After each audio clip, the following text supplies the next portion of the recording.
Hello and welcome back to Query Rewrites with Patrick and Morgan. Patrick is an expert and I am a enthusiastic amateur. But there's nothing like the feeling of rewriting somebody else's query because there's less ego attached and it's fun, and the less you know, the easier it is to trim the parts, because when you write a story, you put in all the important parts and nothing else is left. But writing a query is really hard. If you wanted to write short, you would have written a short story in the first place. So can I just say, to explain some of that, when you have all these words trying to jump out at you, so many words. All of chapter 1 is trying to get it at once because you have drilled that first page like 83 times, and you can fit like 4 words from that one page. 4 words. Your character and their age. Probably, maybe a little bit more, but probably not. And then from there, it's just everything's trying to get out. I want to get out. And if we don't have the information, there's nothing to get out. So we just go, okay, person, I built a query this week. I had 4 sentences and a synopsis. And it's fine, because I don't know anything about the book, and that's great. Which really, really is why it's easier to do someone else's. The less you know, the tighter you can get it. And also, the easier it is to spot what things are different from a generic blurb, what things stand out, because you don't have all of it fighting in your head. So, did you want to share your screen, or should I? Let's get to the query. If you want to run the thing, that's fine with me. I don't care. Okay, I mean, sure. Because I have that. You have it right there. Since we both got the same document open. Yeah, I gave them to you. Yeah, because that way we can just go through and stuff. The first one is a synopsis from, I don't remember her name. Okay. Katia, Carrie, or should I grab the document? You want to do Carrie first? We can't. Okay. I mean, it's all just words. All just words. Okay. So do we want to start with Carrie or Amber? I don't care. I just want to do stuff. Okay. We want Carrie. All right, there we go. So,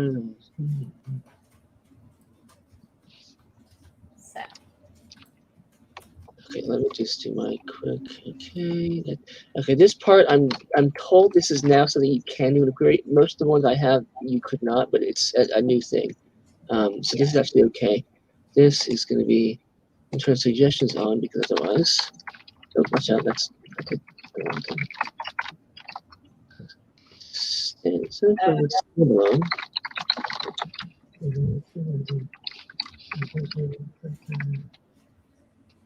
We need this, but we'll see. Ooh, that is a complicated sentence that needs something. So I would move this up because we don't need. Okay, look at the last line of this thing with me. The comp sentence. Oh, is this a synopsis or? This is. This is a query. Okay. Yeah. I should have. Rhetorical questions should not go in query this letters. First sentence needs to die for one. It's too long. Because again, agents are reading on their phones. So this 2-line thing becomes like 6 lines on a phone. Okay, you've got this little thing here. Okay, this little thing here. That's what they're reading it on. Okay, and they're reading it at 10 o'clock at night. Your job is to make it as easy as possible. We're on Carrie's, not Amber's.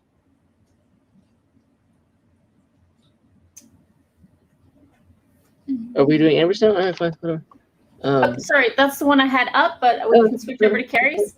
That's fine. We can do Amber. It's fine. I don't care. It's just words. Okay, so let's see. We don't have an age here. I know this is adult. I have to know that because she just graduated college, which I know but you need to have the age range in everything. It's like having your name or toilet paper. You have to have it there.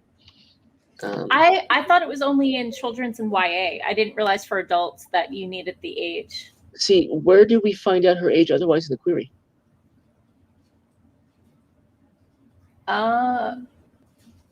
True. If we'd started off with the she could be 15 years old here. We don't know that. So, I mean, And especially if you're not, if you're just gonna, have the agent read, either you have an age thing early indicating something, or you have it, or you begin with the metadata, which tells okay, well, I'm expecting adult here. But either way, we need something indicating. Oh God, till that sentence twice, please.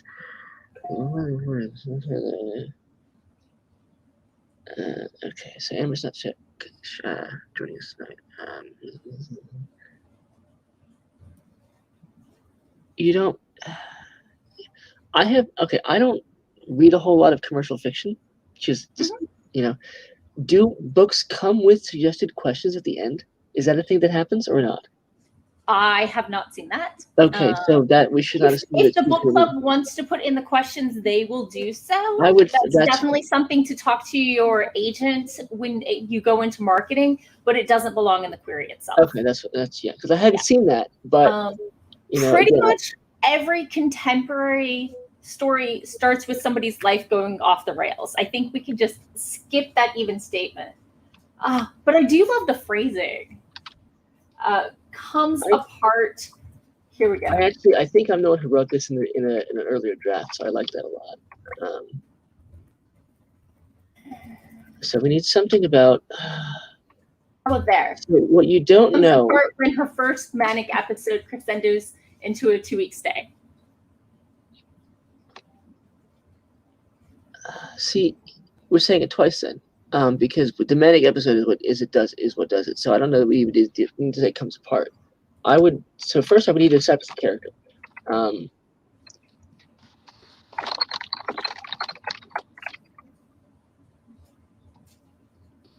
Actually, this is Laura Lancaster was.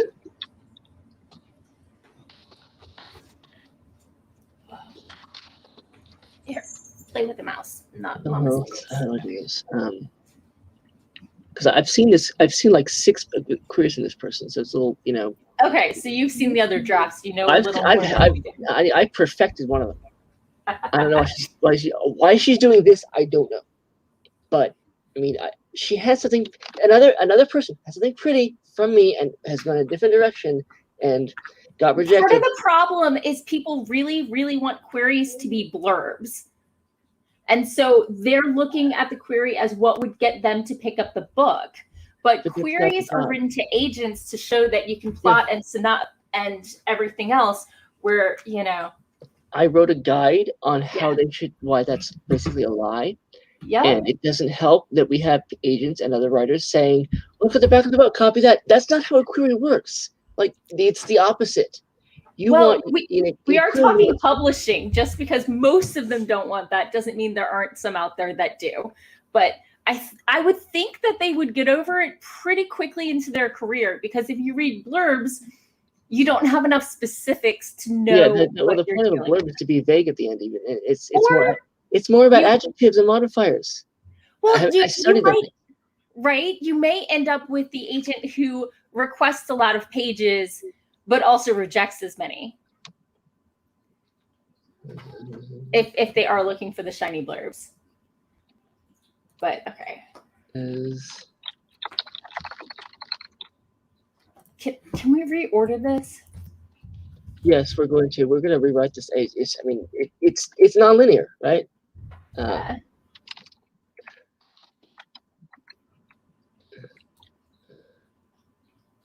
2 weeks has been.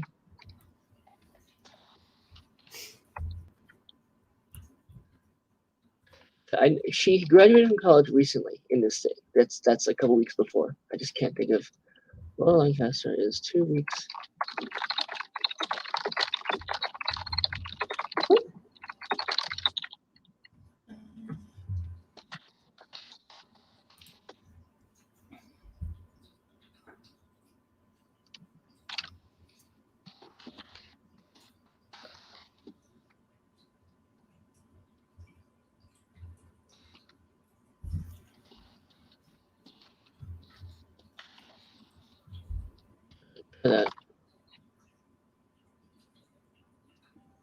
We get the age early, we get the problem early, we get the specifics of the problem early.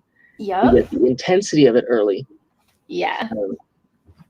The only thing I don't like is the a non-character thing acting on her. But I think that shows us the power of the manic thing, and that it is what hospitalizes her.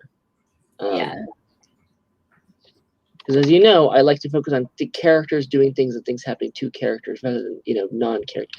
Because it focuses the action and the reader on the person, and that's what you buy a book for, is the person. You don't buy a book for the event unless it's a special commemorative thing of whatever tragedy or something, which is a different sphere of thinking. Sphere. There you go. She, not Laura, was she? And how about this? She's.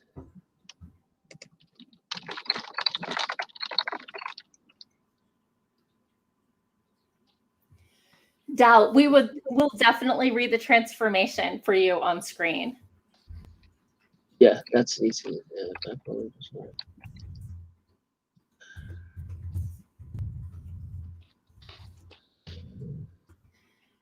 And I don't know that we need to see. There's no set. Okay, in this. Okay, let's clear about demons here. You can have demons from her future or from her present in this book so far up to here, because we don't know yet that this is adult contemporary. True. But in a fantasy, you would need to specify from her past. For this thing, we don't. We can just say inner demons. And I would like to be specific, but we don't. You don't need to be. I think people understand the concept, but like again, if you can be specific with what's happening, that's sure. Because you're building your world. Yeah. While you work on that, I'm going to read the original out loud just for our audience. So cool. The original first paragraph. Laurel Lancaster's semi-charmed southern world is coming apart at the seams. Her first manic episode crescendos into a 2-week stay in a mental health facility. In the midst of battling with her bipolar diagnosis and demons from her past, a few months later, the universe delivers news that may send her further spiraling. Her ex-boyfriend, David Winter, just died in a tragic car accident. But Laurel knows in her gut that he died by suicide and that she bears the blame. Now she must figure out how to cope with the death she believes she caused. Will she discover that the only redemption, or perhaps the only punishment, is to keep on living? Can Laurel forgive herself, or will she join him in the abyss? So, rhetorical questions are generally a no-no. There's a little bit wiggly with tenses in here, and we're trying to make it a little more character-centric rather than things happening to her. She does things. Yeah. So. The reason the beginning wasn't bad so much as it didn't tell us enough, because like I said, that girl, she could be 13. We don't know, because you can have a manic episode at any age. You can have a boyfriend young. Someone could be driving you wherever, and that's how it happens. Right. Yeah. So we need to establish clear early on, if you're not going to begin with I'm querying you because you were an adult, whatever, then you have to begin with an age reference for the character, so the agent knows, okay, this is something I want to read. The agent might take 10 seconds to read the query. You have to get them that early. So we need to have a detail in there that's clearly okay. Wait. I'm sorry. I have a question about your edit. You said when yet another manic episode, but it says her first manic episode. Okay. That might have been. I might have been thinking about a detail I knew from another query, but that's easy enough to. Sure. Yeah. Okay. Because she had in an earlier draft, she'd emphasized the manic stuff, and I've seen many drafts of this thing, more than I've seen of yours, in fact. More drafts than I've written for mine, and I've written many. I'll be right back. Okay, let's see that.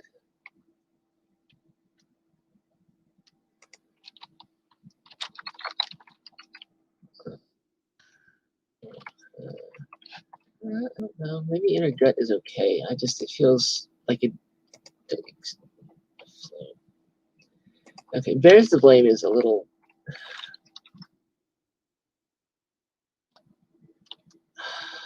It feels distant to me. Maybe is that. And then okay, no, I got it. It's your phone. There we go. That's less distant. Okay, so the bigger problem we have, this query is tiny. The smallest one that I've seen that got rep was in the neighborhood of 80 words. This is just so tiny. We have the character, we have the situation, we have the inciting incident, and we have the stakes, sort of. But it's just there's not a whole lot there. And then we have personalization below, which is unusual. And it's just, we don't need all this. We need more information. For all this to happen in this amount of space, for the stake sentences to come this early on, what else is happening in the book and why are we getting it? The length of the first, this is a 1-paragraph pitch, which is very difficult to sell. Because I have actually pull up the database here. I'll tell you how the shortest one I've seen that worked, because this is just so short. I don't know specifically, but I have some ideas on how to make it longer. Well, so I mean, what we really need, honestly, is like information, like plot. Because like for the stake sentence to come, like 60 words in, how do you have a book that's 24,000 words at that point, and that's all you can tell me about it? Like, there's just nothing there. Okay, the shortest adult query that I have here that got rep is 73 words. I'm gonna. Oh, wow. And that's I'm gonna do the Sure, if you wanted to screen share. Hold on a second. It's just a spreadsheet. Or just pop it into the comments. Hold on a second. Sure. I'm gonna do something real quick here. I'm gonna pop the original first paragraph in. Okay. Then I'm gonna do a word count, and we'll see how long it is. Right. 120. It's 120. It's not bad, but there's still we don't know. I mean, this is still just a blink of an eye. We need what is happening in the middle chapters. Is a few months later her saying 1, 2, skip a few, or does the book skip forward? There's just she has the manic episode. That's one plot point. Okay. She's battling demons when she finds out her ex died. That's 2 things that happen in this entire query. 2 events. Yeah. Is she struggling with alcoholism or drugs? Is she buying, shopping, But 2 events in 1 query, like we need more. She's showing up late to work. She could comfortably double this, and it would still be okay. Yeah. And no, I would say you should do that because there's just nothing here. It's 127 words. It's tiny. And again, the stake sentence. She needs. This. If she can't.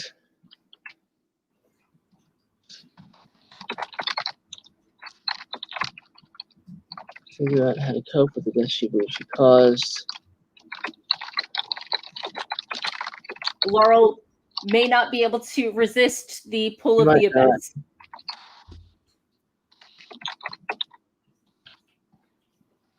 Not. Yes. And I love the parallel things there. I use it's a fun little trick to use. Let me give you the I'll give you the database so you can people if they want to see just because like it just is incredibly uncommon. To keep the abyss wording. All right, let me. It is so incredibly uncommon.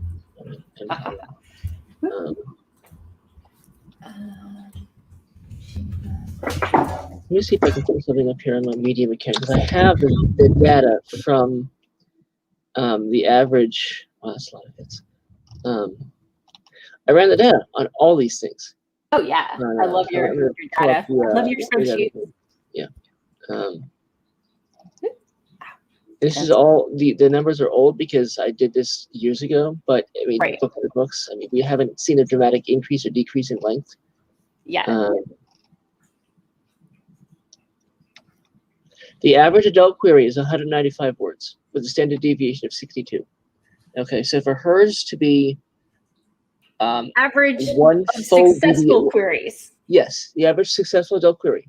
And by successful, I mean getting representation. A successful query by itself gets you a request for more pages. Okay. Yes. So this is just super successful things. But her Amber's query is more than one deviation away from normal. Okay. Yeah. And now, if she were putting a whole bunch of plot in there, that'd be great. But as we've said, we have 2 events in here, 2 events in this query. Okay, you just need more because if you're gonna have 24,000 words and 2 events, that's a pacing issue. Yep. Okay. So I was going to read what we've ended up with, unless we're still tweaking. Yep. What we have now is Laurel Lancaster is 2 weeks into her post-college career when a manic episode hospitalizes her for 2 weeks. A few months later, as she's battling her bipolar diagnosis and inner demons, she learns that her ex-boyfriend, David Winter, just died in a car accident. But Laurel knows in her gut he died by suicide and that it's her fault. If she can't figure out how to cope with the death that she believes she caused, she might join him in dying in an accident. Having done that, there's personalization is useless here. Because you either already pulled the agent in which case they don't really care, to me at least, or they're not reading it. So I would put it. Yeah. What's up? I was going to say I absolutely hate the personalization when it's like, this is what you asked for, and it should be obvious in the from the story. But there are a few agents out there that specifically ask for it to prove that you actually bothered to look and aren't just blanket. So look at that before making the decision. But it's part of the research for it because some agents they don't care at all unless they make you a conference or it's a referral. You can just skip it and you can say I'm recruiting because you represent this stuff. But like I would start if you're going to use a personalization, you want to start with it because if she's still paying attention, if the agent's still paying attention at the point of dying in an accident, I mean. You've already got her, or him, but usually her. I think it's 84% of agents are women. And we don't need. We already see this. Move up. Top. This, I've got a little bit of issue about the stacked prepositional in dying in an accident. Yeah. Well, we can recast that easily enough.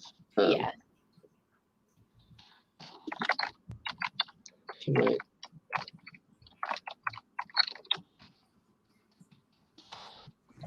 Better. Yeah. Okay.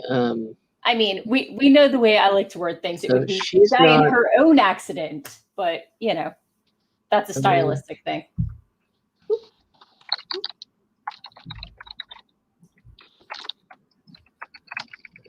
Okay.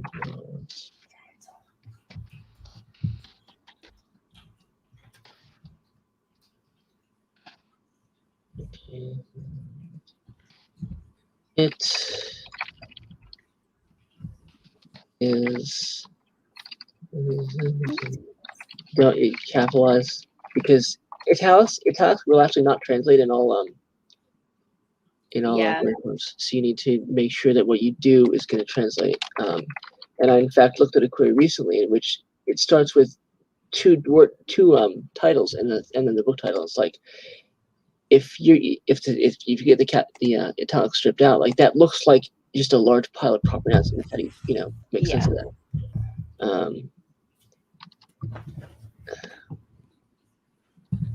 This I would not. I would just toss this. I would find another title, or I would just remove it completely. Because Gone Girl is a movie and a book, and it's also isn't it like 10 years old. Hold on. And excessively popular. So it's it was published 9 years ago. It was a movie 7 years ago. So I would either find something else because it would be like comping Saving Private Ryan. It's just not happening. And 13 Reasons Why. These are all okay. This is a problem. We have 3 iconic names in the comps. Morgan just disappeared. Cool. All right, whatever. So we have something on his playbook, which is huge. 13 Reasons Why, which is huge, and Gone Girl, which is huge. 13 Reasons Why has been around for a while. Silverline's playbook has been around for a while. The concern the agent will have at this point, and they say this over and over, it's not me saying it, it's them saying it. You cannot comp these things because it'll look like you haven't done your homework. Okay, let me look up the year for this. But Morgan, what I was just saying is that you cannot comp all these things because they're all iconic and they're all old. SLP is from 2008, which is ass old. 13 Reasons is a little more recent, maybe. Oh, 07, okay. Yeah. So I saw a thread by an agent on Twitter that said, if you don't have any good comps, don't use them. If you have old comps, they're better, but they're good. They're still better than no comps. Mm-hmm. So if she doesn't have any better ones, she can use one of the super popular things, but not all of them. To me, like, there's got to have been books written about bipolar people in the past decade that she could use. Yeah. I'm flat out, like, I was looking at a thing for one of the guys in the group who had written something and he wanted something where it's like positive rep of stuff. And I saw stuff about bipolar people on there. So maybe, that's something you can use there. But like everything here is from like when I was in college. I've been a pro for more than a decade.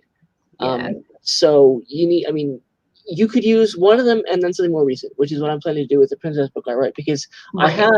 I wrote it to be like Charlie and the Chocolate Factory, which is incredibly old.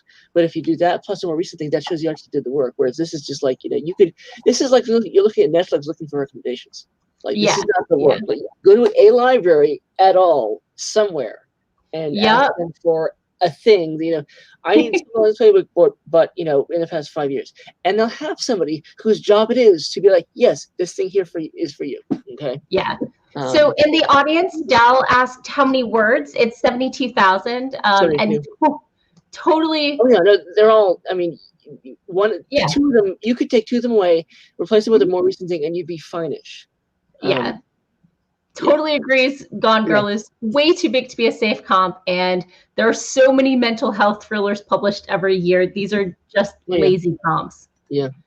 Although I totally understand it's really hard to read when you're busy writing, and my to read pile is 5 years old because I would replace it. I mean, I'm not sure what you mean, but it's that bookcase over there full of things I want to read. I trust you. I don't want you to try to, maneuver your stuff. Anything else about what it says? Hold on. My tongue is not working right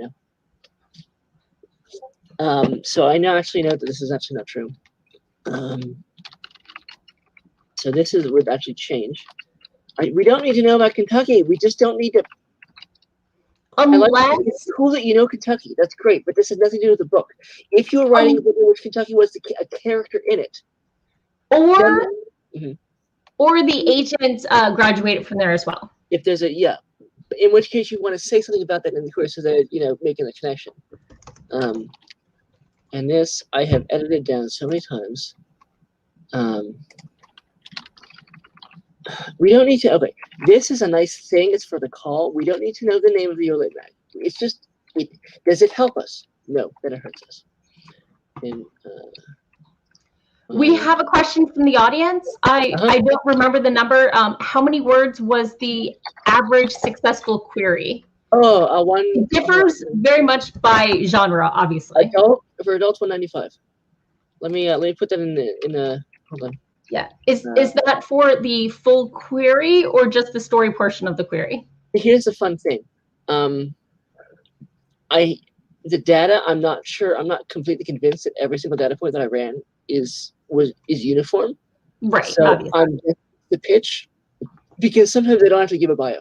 Is the annoying part. Yeah. You can't run, like, you can't compare non-like terms like that. It's just not how math works.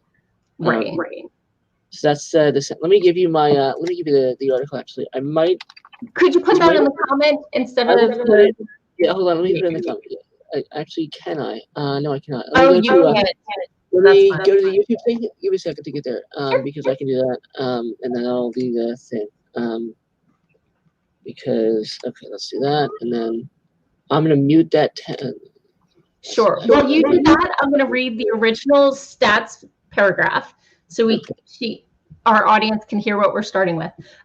Rubber Eraser Scars, a work of commercial fiction, is complete at just over 72,000 words. I would describe it as a collision between the themes in Silver Linings Playbook and 13 Reasons Why, with a psychological suspense and a twist ending comparable to Gillian Flynn's Gone Girl. While these books may not reflect the most current comps, I truly feel they best magnify issues and themes similar to those in my manuscript. Ultimately, I intend to include several book club discussion questions after the conclusion of the novel. I started off this rewrite by deleting those last two sentences in that paragraph. Absolutely.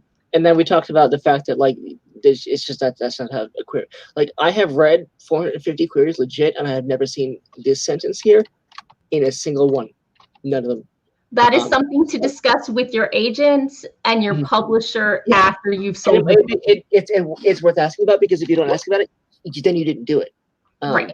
But like, you might have to earn the right to do that. To put it in there, you might earn it, because we've seen in picture books, we see stuff like discussion questions at the end about with back matter and nonfiction stuff. And if you're going to do a promotion, let's say that you get the sales that you could justify doing a book club package. You can do that at the end of the book, as a special thing. But for a debut, I would not try it so much. The query's not the space to talk about that. Yeah.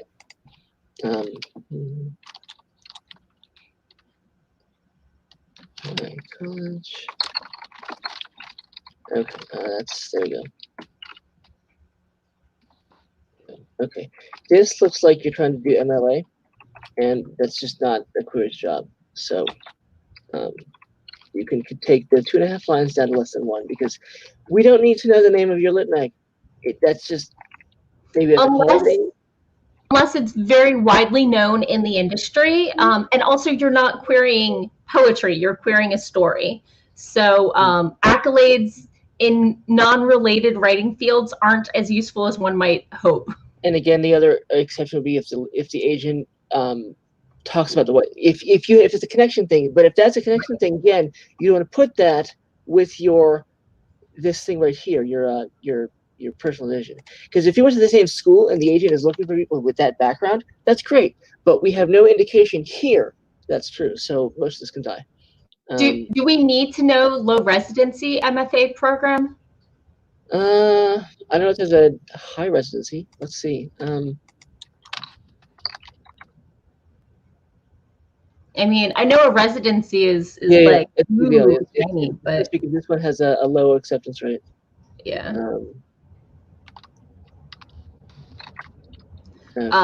Bringing up the fact you're a debut author is great when it comes time to sell it. So definitely mention to your agent once they become your agent, but maybe not so much in the query. I don't see evidence that there's another kind there, so I would just go Okay. And I would even do this, because we don't need this. Hold on. Okay, no, I would actually strike this totally. Okay, anybody can apply for a residency. If you get in, cool. But my kid could apply. She's 8. Okay, it's a nice thing that you're doing. It shows initiative. But if you get in, great. And she did get in, actually. So that's that's nice. The thing that would change. Yeah, congrats to her. She got in. That's awesome. Super exciting. Yes, I'm very happy. If she got in, then we can update the query. Oh, yeah, absolutely. Yeah, I would update the buy right now. Yeah. I was not going to say it because I didn't have permission, but it just came out right now. Enrolled. I was recently admitted to blah blah blah. I can do it right now. I was to Spalding University's MFA program, and then I would just uncapped PN program, because it's just a word. No. To Spalding. There you go. And then, bring up. My poetry.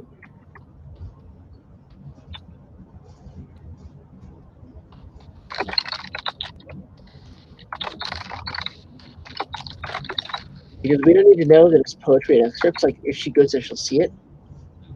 And we also don't need the name of the thing because that's, I mean, you want to make it life as easy for you as possible. So if you include the link, they can just tap it and go. And then they'll see the name of it. I would also include. We have a question from the audience. Yes. Bluewing250 asks, is it okay/relevant to mention your Yes. educational achievements in the query letter? I Yes, see but a they lot are of- related. I see a lot of degrees. Here's the thing. Okay, let's say that you have a PhD in archaeology and you're reading a book about, squirrels. You should include the PhD because PhDs are fucking hard to get. Okay, and you're showing that you can work really hard at one thing which is writing. The same dedication and time and all that you apply to PhD applies the same way to writing anything else, frankly. However, I have a bachelor in science of computer science, and it is in no way related to my fantasy novels, so I just leave it out entirely. But you also have a lot of stuff to put in there. I do have other stuff to put in there, but it can be as simple as I write from my lair in the DC area, period. Or, a second sentence of when not writing, I hang out with my spouse and our 5 cats and our 1 alpaca. Yeah, because especially if an agent has like 5 cats, that's the way to get into their heart. I've seen it many times. I would rather see cats to help my social media. Yeah, as a career editor, I would rather see that stuff than not, because I'd rather delete it than be like, oh, what? You have this thing? There was a guy in another group who wrote about how he'd been writing computer science articles since like 1970s. That's great. Okay, it has no relation to the work, but it's great that it shows that he actually he's been in the field for a long time. Okay, and he has the expertise that he applies to that stuff, to learning all that stuff, applies to fiction. Yeah. Okay, so I think I'm ready to read. Okay, so stats and bio paragraph, new and updated version. Rubber Eraser Scars, a work of adult commercial fiction, is complete at just over 72,000 words. It is a collision between the themes in Silver Lining Playbook and 13 Reasons Why, with the psychological suspense and twist ending comparable to Gillian Flynn's Gone Girl.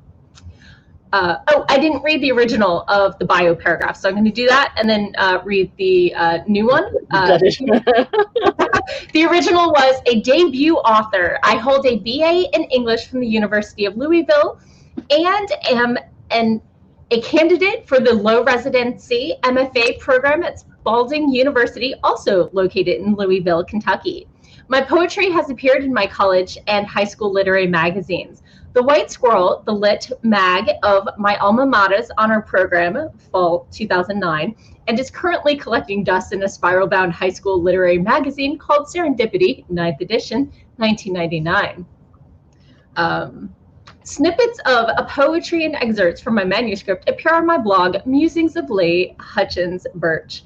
So our updated version of this bio is, I hold a BA in English from the University of Louisville and was recently admitted to Spalding University's MFA program. My poetry has appeared in my college and high school literary magazines. My blog, Link, contains some of my writings. I want to point out something here. She has a dropped word in her bio. Oh dear. Yeah, this is not necessarily. I've seen I think 2 queries where a dropped word, it's okay, because we read what we think we're going to see there. Okay, you read from my manuscript because you expected it to be there, and that's exactly what happens with most people. So it's not fatal. It is an error I've seen, and I think 2 queries I have. I can pull them up next time, I guess, because I'm not going to try to hunt them down right now. I don't have the report right now. Sure. But like you can do. When I looked at all those queries, I looked for mistakes because I knew that people freak out over really small things, and you can get away. You can dangling modifiers everywhere. All right, so we're gonna move on to the next one now. Okay. Sure. Also, I unbolded the name of the thing. Number 1, it will not translate in every form, and number 2, you don't want to bold it ever. It's just not a thing you do. Unless on a blog. Blogs bold nicely. So are we on Carrie Blagg's? Whichever one you want, I'll care. Just pick one. Okay. Yep, you're driving. because that makes it easier for me. I don't have to click them. And I think Definitely. you like the control, and I'm happy to give you that control. This is from Carrie Black, who's in our group. Okay. So I'm going to go ahead and read the first paragraph, and then we can dive into it. After traveling the world pursuing 2 master's degrees in creative writing and English comparative literature, 27-year-old Becca Pierce loves life in her hometown. Oh, is this the story or her bio? I'm confused. Oh, it's got to be the story. Okay. Surrounded by her family and familiar faces, she feels free to geek out about literature with her advanced placement English students and cheer on her 2 nephews at their Pee-wee football games. She dreams of a storybook romance like her parents, who met in 3rd grade, were cheerleading captain and football captain and homecoming king and queen, and married when her mom graduated from college. That's not a story. Okay, so first off, we start with backstory. Okay, let's just get that clear. Where's the stakes? That's a bio, not a story. Okay, so this is actually this is not stakes. Number 1. This is interesting. Hold on. Also, I honestly thought I was reading a very story-like bio of the. Yeah, that's understandable. So this creates a couple problems. The first one, again, this first sentence is death. We need to. I don't know the book for sure, but I'm pretty sure that this is backstory, and that we learn this within the frame of the book, which means that we don't want to begin with it. We want to be. How about we just start off with 20? Oh, whoops! I wasn't suggesting. Sorry, let me switch to suggestions. That's why. Yep. So, why don't we just go? 27-year-old Becca Pierce loves life in her hometowns, and loves geeking out. Dreams of a storybook romance like her parents who met in 3rd grade. I'd also want to put something about the geeking out thing here. I think that's a good show. Loves geeking out about literature, students, and cheering on her. I think we don't need 2 nephews. That's just it's a nice thing. But they're football games. Yeah, that's okay. She dreams of storybook romance with parents in the 3rd grade. Okay. We really need to. Homecoming to me is all we need to know from the high school, because cheerleading is a nice thing, but homecoming is that more iconic thing to me. And also, it's almost assumed if you're cheerleading captain and football captain, you'll be homecoming king and queen. I was not. But one actually involves votes from popularity as well. Mm-hmm. So, I think. Okay. So let's just see the. Okay. Morgan loves. Okay, this is all background-ish. This is. Okay. So in this, we have shown her English background. Okay. Yes. Now we don't know yet if we're gonna need those degrees, but we'll see. Okay. Right. Okay. Is this too? Paragraph 2. Unlike Becca, 33-year-old Owen Sutherland, the first male heir in the 7th generation of Texas Sutherlands, attended all of the required social events hosted by his elite private school and his parents' country club at the behest of his mother. By the time he was accepted into the business school at the University of Texas, he fulfilled each of the requirements for the first $5 million of his grandfather's inheritance trust. I definitely feel the romance here, because this is I did something for Carson like 2 weeks ago, and it was the exact same format and structure. Is it like it begins with backstory and character and what the character wants romantically, and they're getting a professional sometimes in there too, and then we get the next guy. My first question about Owen. Okay, first male heir. How is his name the same as the company name? If it's women marrying men into the family, how are they retaining that name? I'm sorry, what? Okay, so we had the first male heir in the 7th generation of Texas Sutherlands with the guy named Sutherland. Oh, I believe we're going with the eldest male heir. First in birth order. Oh, okay. I thought it was a line of women, and then it was No. In the 7th generation, not in 7 generations. Okay, that's okay. I So read a lot more romances than you, I believe. I would, if you read one, you read more than I do. Yeah. Just not my thing, you know.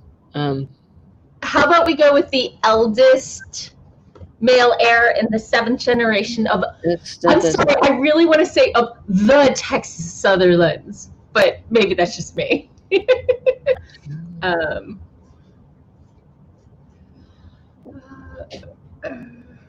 Okay, so we're contrasting. Okay, so I have this language here. Okay, unlike Becca, which to me is going to establish a contrast here. I don't.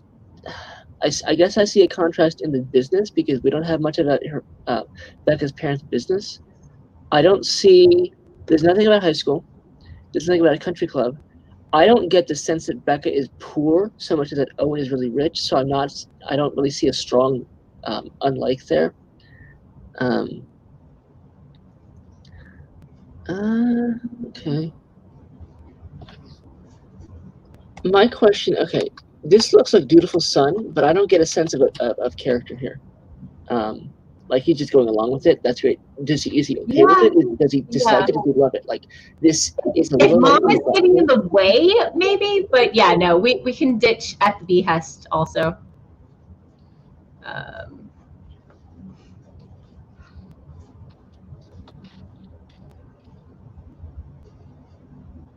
Okay, that's. Do we hyphenate $5 million? No. It's we did first.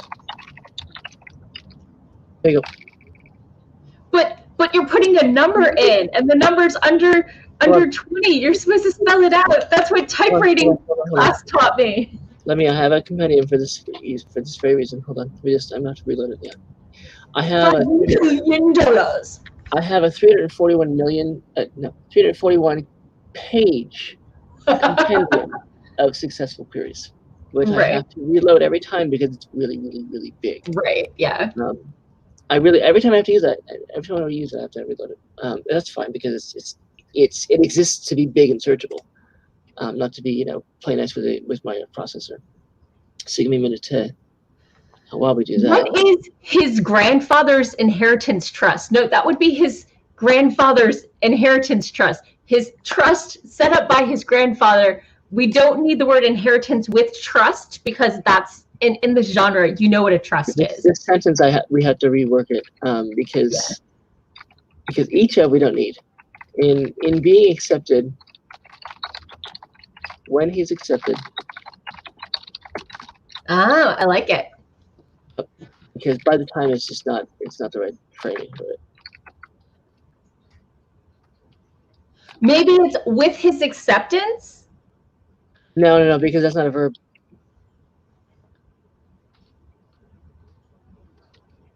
So let's just get this. Yeah, but that was like 5 years ago. I'm assuming. I don't think he just started school at 33. I think he already graduated from it. That would make sense. I just don't know. I mean, we can't tell.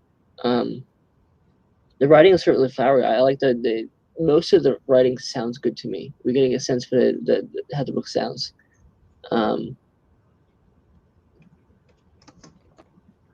Okay. There. Just because I have a feeling it was in the past, I just. Okay. All right. Then you got a ED here. Then that's fine. Yeah. But please know that everything here, every single thing here is backstory. Yeah. Oh, yeah. And 90% of this one is backstory too. Okay. Just to learn that. But it's a romance. You introduce the girl, you introduce the boy, and now you smash them together. Okay. So that's graphic. We know what she wants. She wants romance. All right, let's start a million here. Okay, million. And we don't know what he wants yet, but that's the very next paragraph. So the next paragraph is Owen's next inheritance requirement: marrying an appropriate woman from a certain type of family must be met by his 34th birthday, a short 6 months away. When his longtime fiance calls off the engagement, Owen calls his best friend, Becca's brother, for help persuading Becca to agree to marry him. Only a few problems with his plan. She wants romance, not speed. She's a teacher, not a debutante. And, oh wait, it doesn't say and. She makes him feel like a teenager, not a tech titan. Wait, how did we go from business school to tech titan? That's, I don't know. We would need a transition there. Yeah.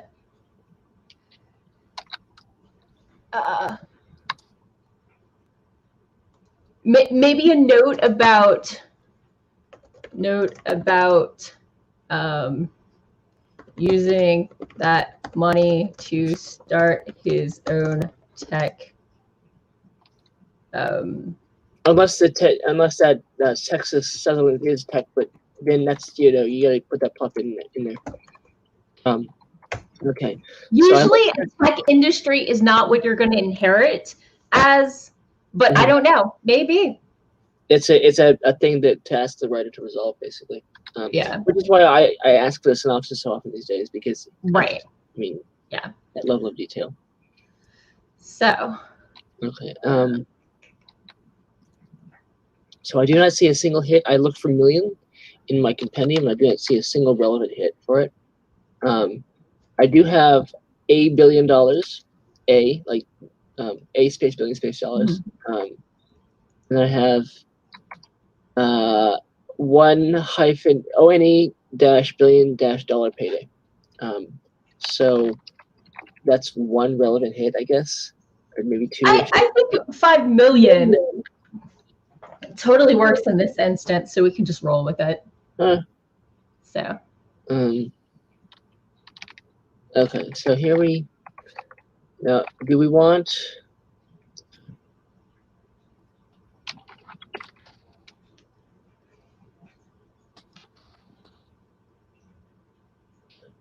Okay, so the agency problem here, and I think that it's better to have it be his agency than a because we have to. We're making it. He has to get married. Like that's an urgent thing to say. Must marry.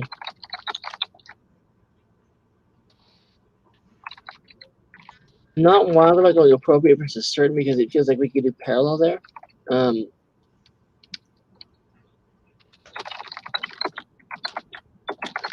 And I also like the fact that we have it gives it even more. To me, it's inappropriate to have this requirement in the thing, and this is drawing it out.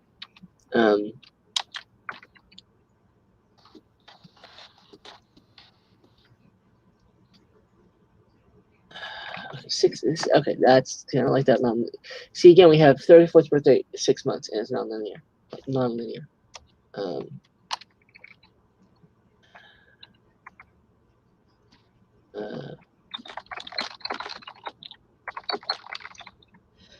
Maybe we want to try this out. Maybe we want to say when his longtime fiance calls off the engagement,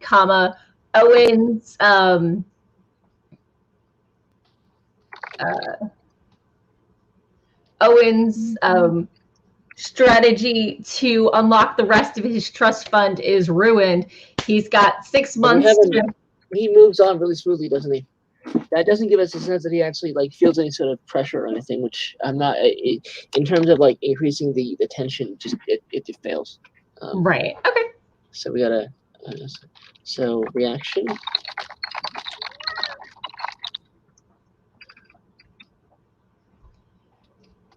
With a desperate plan to marry his little sister or big sister, I don't know. Yeah.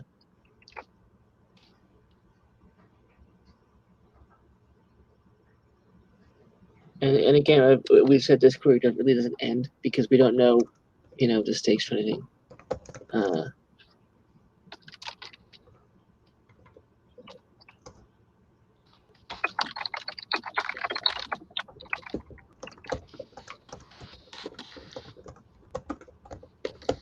Whatever we're to do here, we need a voicey verb to get an idea for his personality, because so far he's just a guy doing things. which doesn't interest me at all. Yeah.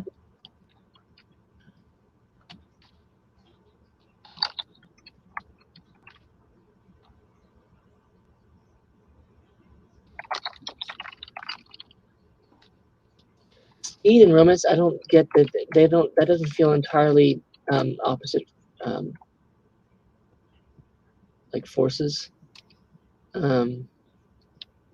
And I don't think that. Whirlwind romance is definitely a thing. So.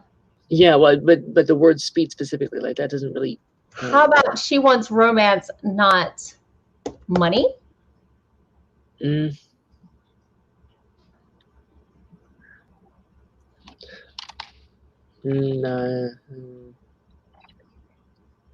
back to it because I haven't. I need to get a. I had it. I just thought of she wants a romance without the whirlwind, but that doesn't. That's not parallel with the rest of this thing. She wants a slow burn romance. I don't think that was slow burn before. It was more of a.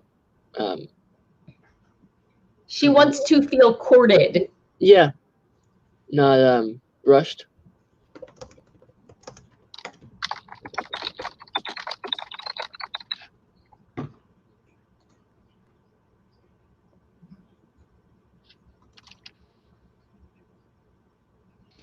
Idea.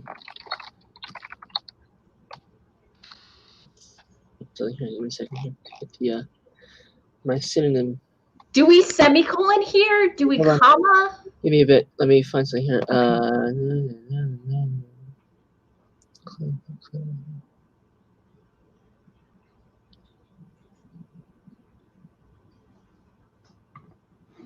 damn. I was looking for a C word that would fit with speed instead of rush, but I don't get it. Yeah, we do. We need a semicolon. It's a list of it's consecutive independent clauses.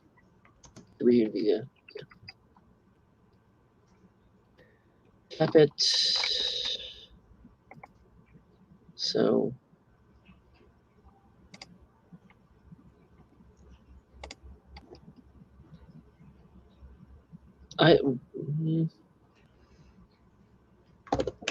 Do we? Okay, I'm going to say and so badly, so I put it on.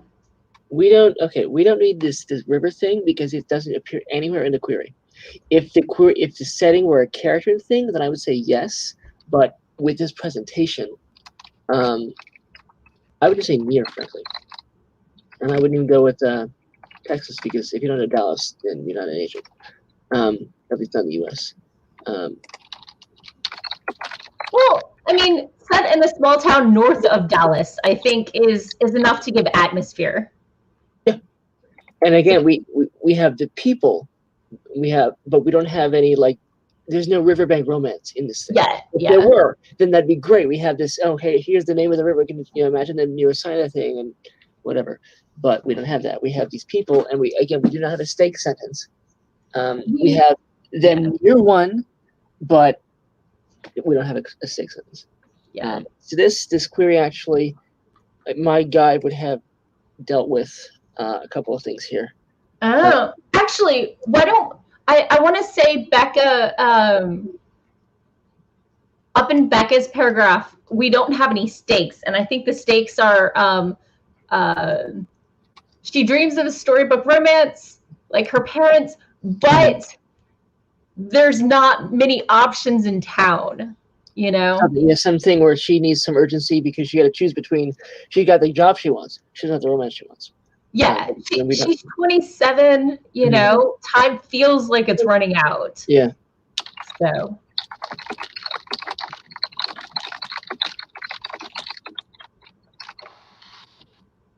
Because that sets up, that gets those threads, because we're already getting the conflict there of her job versus her family desires. Okay.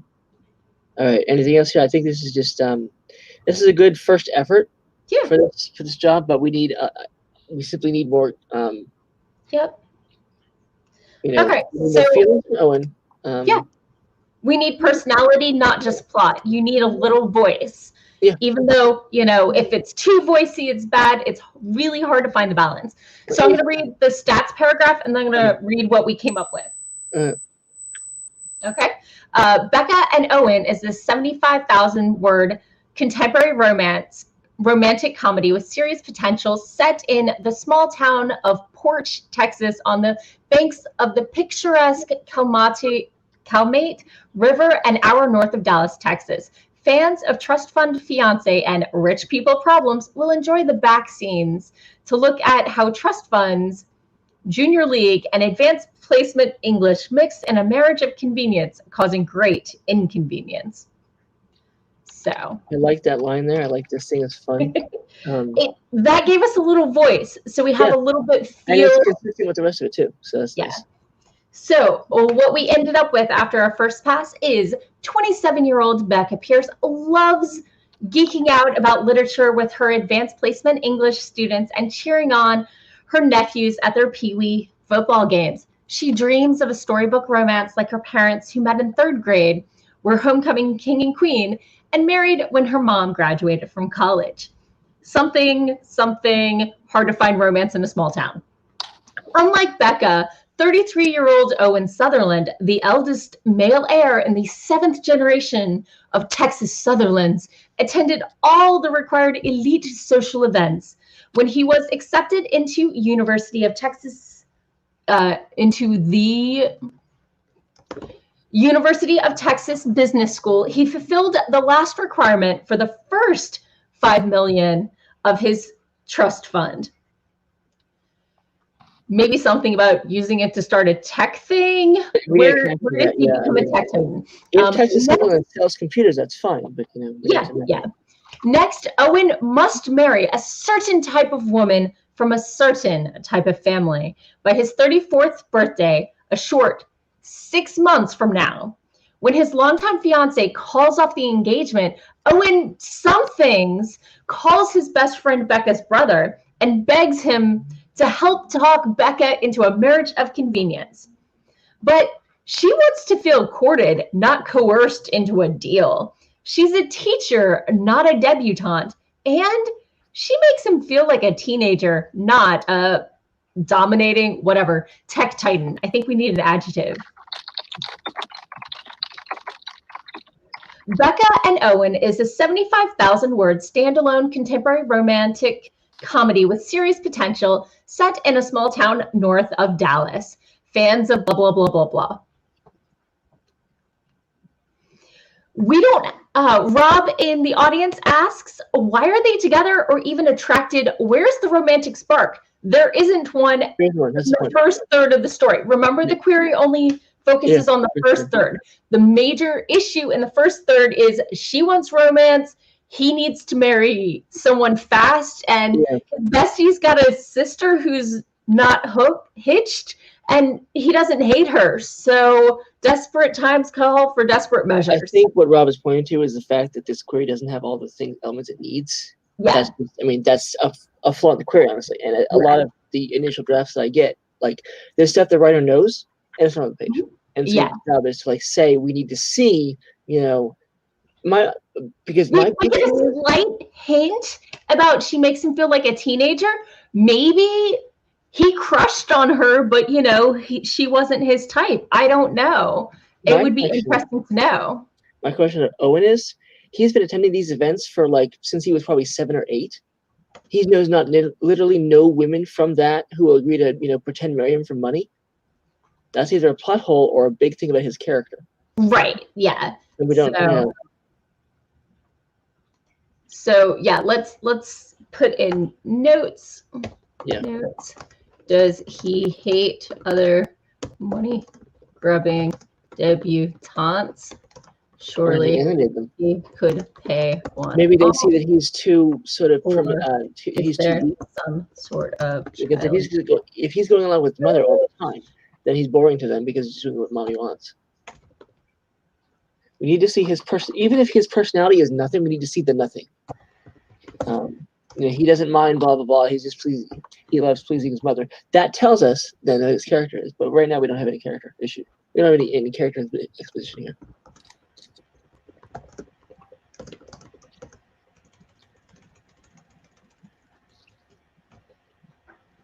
Becca, I think we know enough about, mostly, aside from that one note about the romance that we need to see conflicting with the job. But Owen, it's a list of facts with not much emotion attached to it. Yeah. Okay. Yeah. This is a synopsis for a different book. Okay. In the same series, perhaps. I don't know. I know I read the query. The query is fantastic. I don't have permission to share it, but I can. Let me link it to you privately. Give me a second.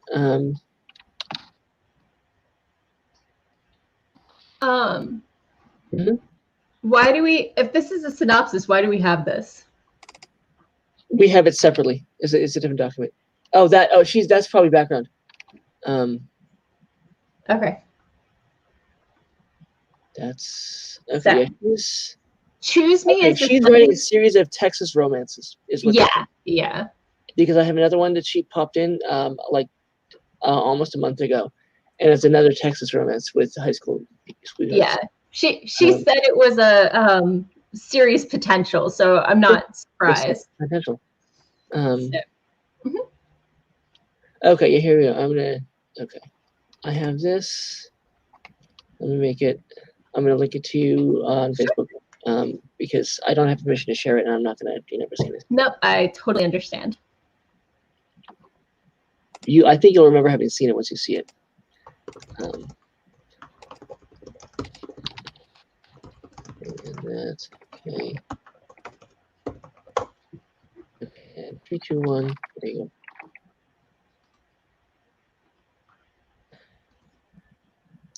go. Okay, I like that we have this information, but I think it's presented the wrong way.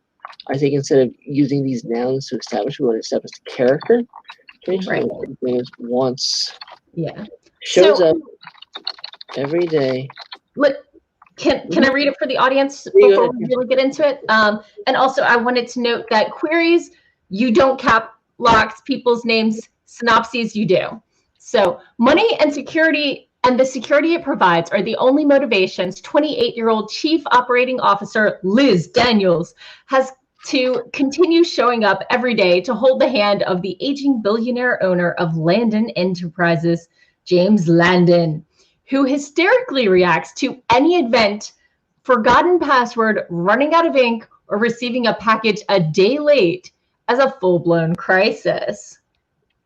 The bright spots in Liz's work-dominated life are texts and emails turned to innocent flirtations, and then not so innocent flirting with James's second son, Ryan Landon, who runs the family's South Texas ranch.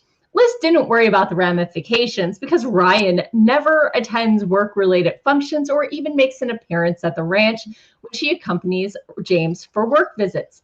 Then James calls a family meeting during one of the work visits to the ranch and announces that he's retiring, all without giving Liz any warning. The news of his retirement is an unexpected blessing, except he tasks Liz with voting on which son should replace him as CEO and scoffs when his daughter, Catherine, asks to be considered for the position. So that's how we start. Yeah, this is going to take you a while to read. Sorry. It's a synopsis. I didn't know if you knew that. No, that's fine. Okay, yeah. So the two big things I see in this first paragraph, number one, the beginning, like having the information is great. I would combine this into financial security because whatever thing we do with money, we don't see her doing anything else with money. So I would just go 28-year-old. Okay, like that. Things.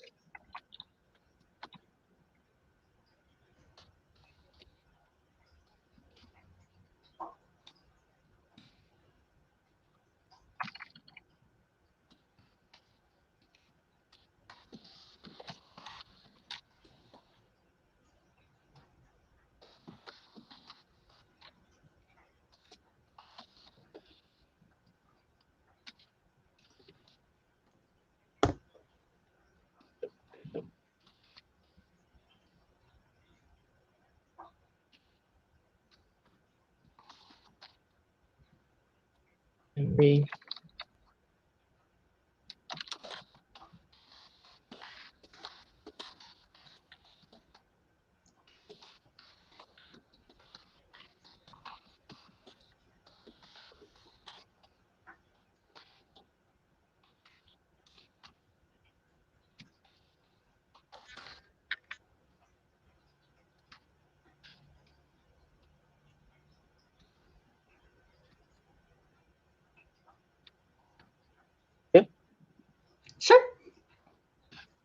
what we did there was we showed the money instead of telling it, and we showed a reaction instead of telling it.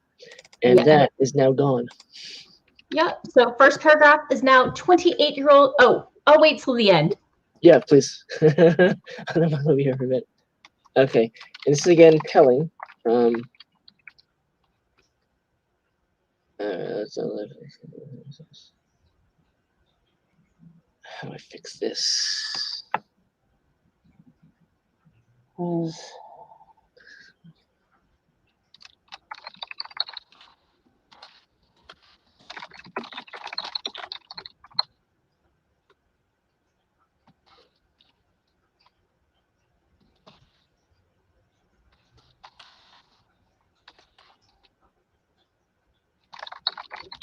Do we want to start off with identifier or name?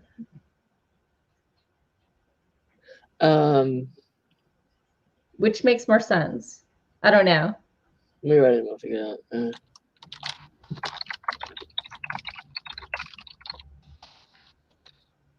Texted, not emailed.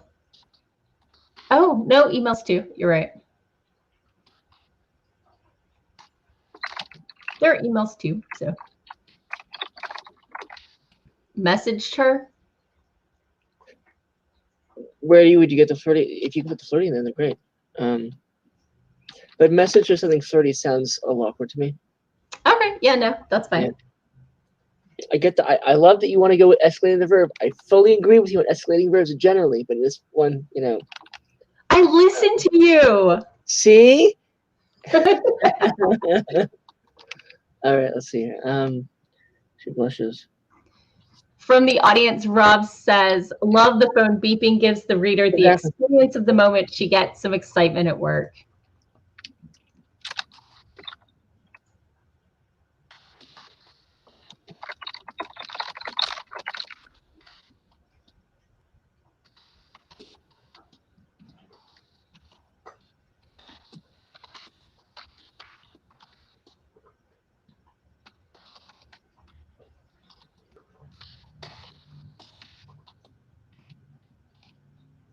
That's probably the same length, but it's just, I mean, Yep.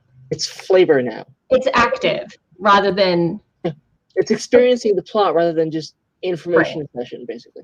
Right. It's really, really easy for a synopsis to turn into a summary, but summaries are boring. This and then that, rather than, you know, something that pulls you in. It's a great place to start, but it's not going to pull in the agent, and anything you can get to pop can help.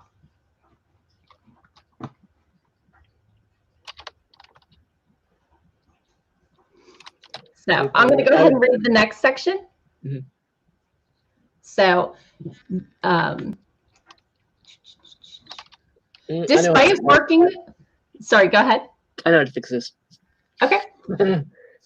Despite working with the eldest son, Adam Landon, since her first day with Landon Enterprises, he is the first to threaten Liz if she doesn't give him her vote, promising to pin a multi-million-dollar investment loss on her, ruining her career. Knowing James will never allow Ryan to bow out of the running and be with Liz, she agrees to an evening of pretending Ryan is free to choose his future and Liz is free to fall for her employer's son.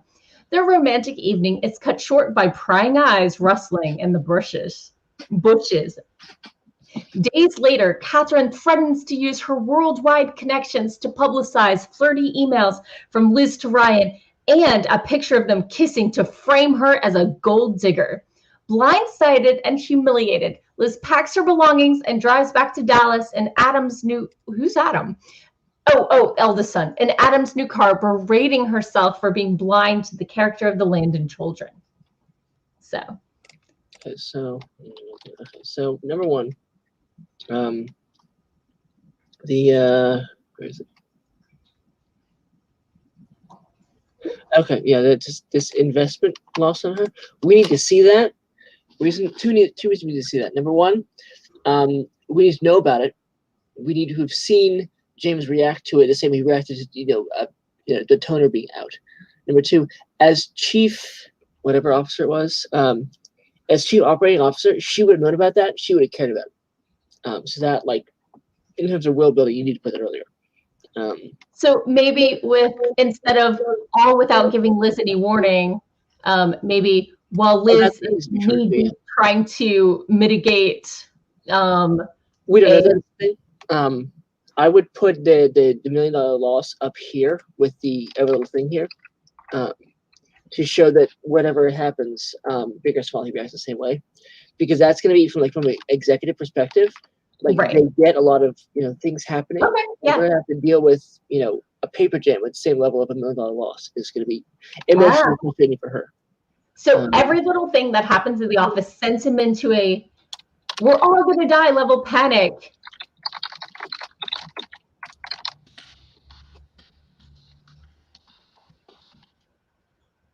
Whether it's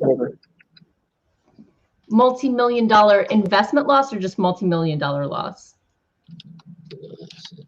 Hold on a second. And we might, if we were trying to meet length, we might cut part of that. But for now, it's just it's a placeholder thing. Yeah. Yeah. Okay. So now it's been mentioned. Excellent.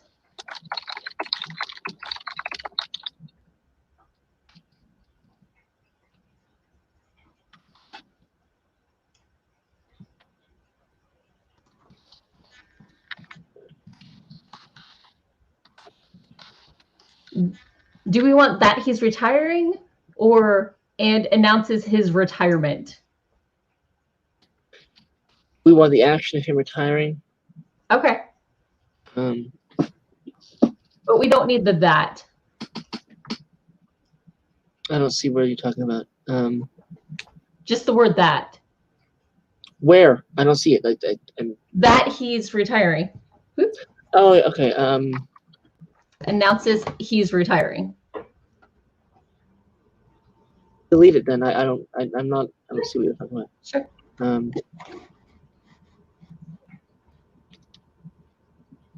There we go. He's retiring, all without giving Liz any warning. There we go. Okay. You already got it. Thanks.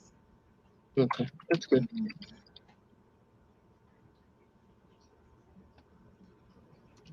Unexpected blessing, or she's relieved until he tasks.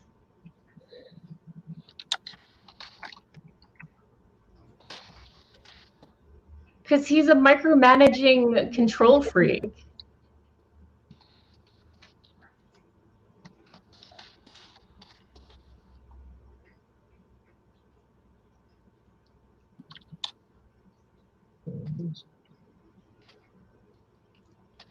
Okay, let's just.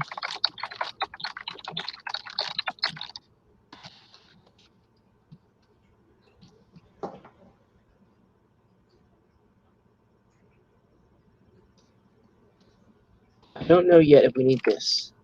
This is interesting. I don't know if we need it because I don't know how much Catherine shows up. Catherine joins blackmailing. Okay, yeah, I see her name twice more, so that's fine.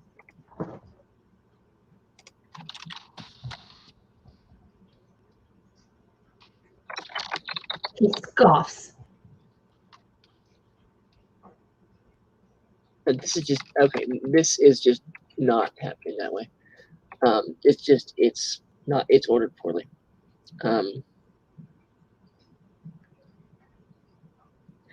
It's a dangling modifier for one. It's so convoluted. It's convoluted. Okay, so this all refers to Liz. Okay, so then this next thing should be either she or Liz. It's he. Okay, it's just broken. Honestly, it's fixable. That's what we do here.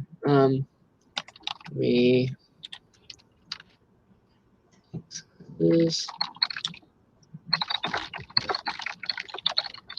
works smoothly with. Do we see that though? Do we see this smoothly? No, but we hadn't. We haven't seen him yet. Called out as having been a problem, and it surprised her. So that makes me assume that he was fine to work with before. Yeah. We need to see him earlier, which We need to see him when we see James, I think, because we need to establish them as being constant workforces, because then that contrasts with Ryan. Yeah. Sure.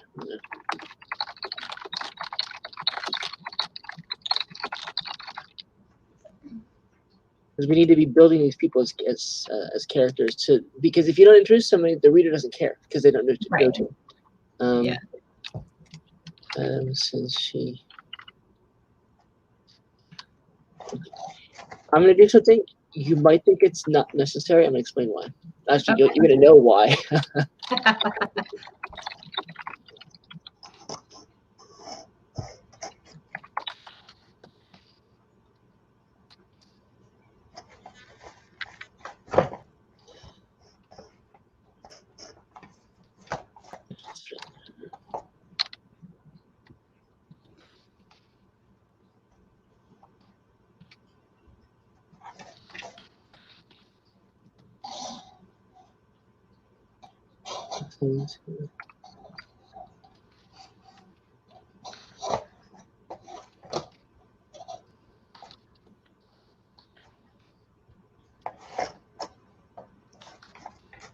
No, we don't eat tables.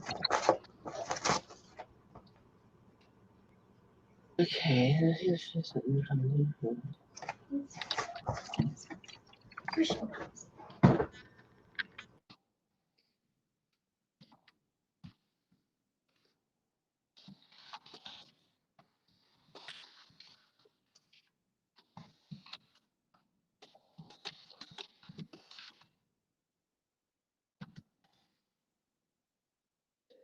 The reason this doesn't work is this tells us that what's about to happen with the others too.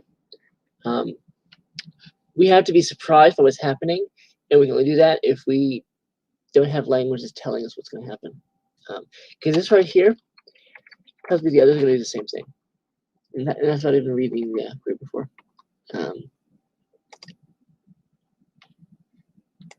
So.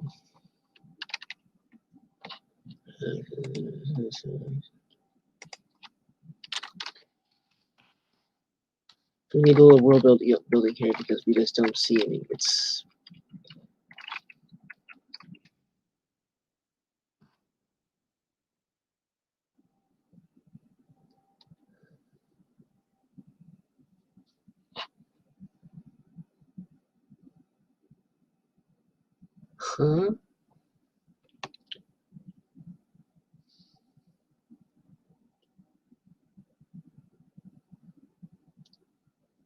I don't understand this paragraph at all.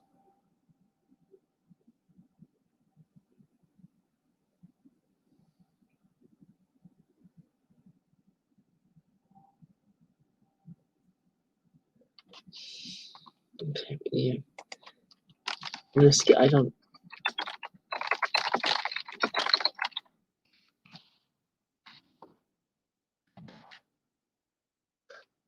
You're muted.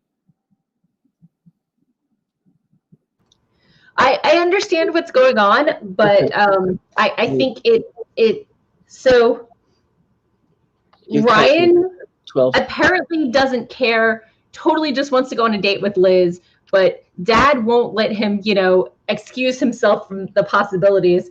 So obviously she shouldn't be dating someone she's about to, vote on. So why don't we just say Ryan and Liz sneak off for an evening of pretend? Don't say it, do it. Yeah, do it. Yeah. Yeah. Cat, get off my hand. I can't type with you on my hand. Where's your toys? Ow. There we go. Is this your ball? Go get your ball. Okay. Bribery. So, Liz, whoop, and Ryan.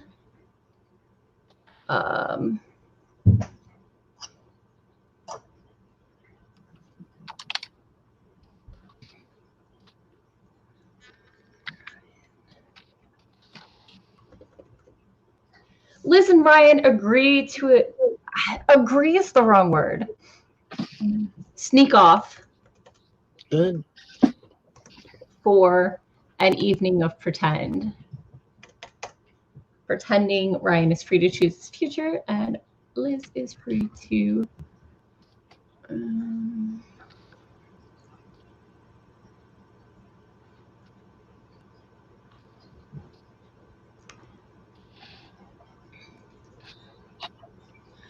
Their romantic evening is cut short by prying eyes in the rustling bushes. I would just say rustling in the bushes. The eyes are you know, eyes aren't rustling. Yeah, that's going to be painful for the eyes. That's why I was going to switch it up to by prying eyes in the rustling bushes. I would just go rustling in the bushes, honestly. Or, you know, we don't need all those words, basically. Okay.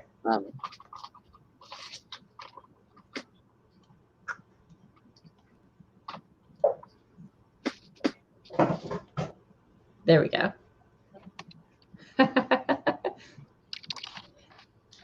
Jessica has made it in late to the party and is enjoying the much read choppity chop. And says hi to everybody, including my cat. And believes that I should be petting my cat and not the keyboard. Rustling eyes sounds like an alien ranch, and I'm here for that story. So.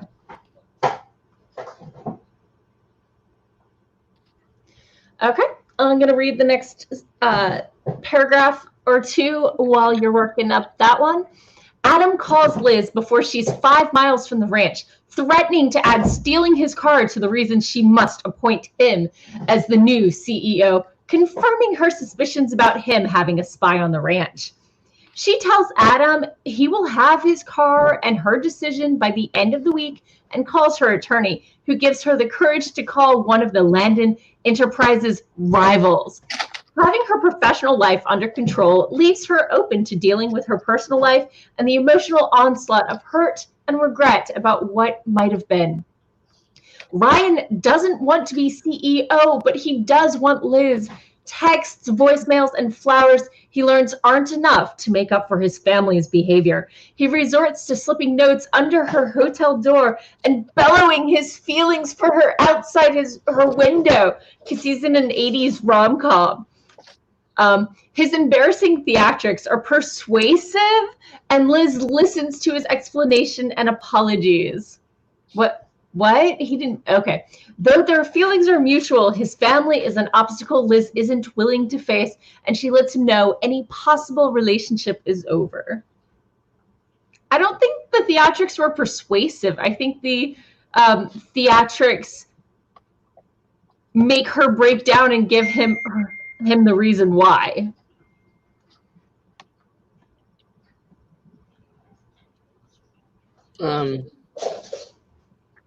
So this looks like a first draft of something, not a finished anything to me. The emphasis, the word emphasis is wrong. The verbs are half wrong, but that's where it's from. So I mean, synopses are not what we set out to write. Synopses are hacked together.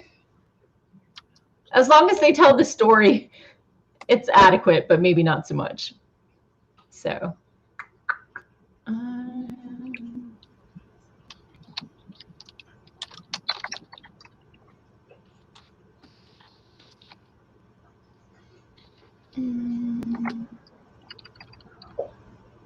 I don't know. I think before she's 5 miles from the ranch gives us some sense of timing and a little bit of character.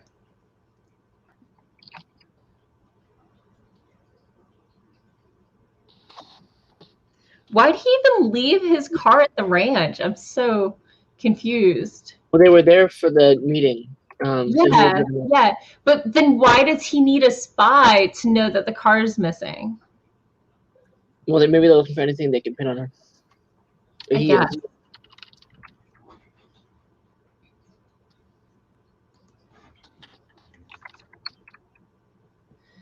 Dal, we both do plenty of queries that are not live, so don't feel obligated to say you're gonna share it live. We would never work mine live. That would be very bad. Right. I can see her not driving a car there because I can see her being with James and Right. using her car because again, she trusts these people. Part of the plot is that she discovers that she can't trust them.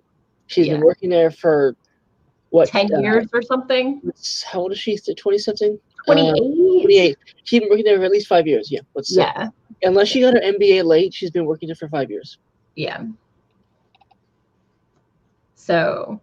And in that time, she had no problem with Adam. She thinks that he's a certain type of person. She knows. She thinks she knows exactly who these people are, and surprise them. So it's easy for me to see her, them having a car, a driver, a billionaire. Okay, a billionaire is going to have a driver because it's not worth his time to drive, and especially if he's old, because they're not going to trust him to drive. So they've got a family car that is transporting the tycoon and his assistant to this event. That's. I mean, you've seen that scene in shows before. The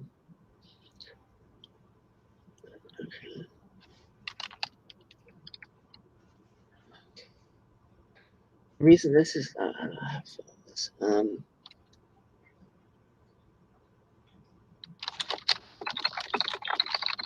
this is placeholder.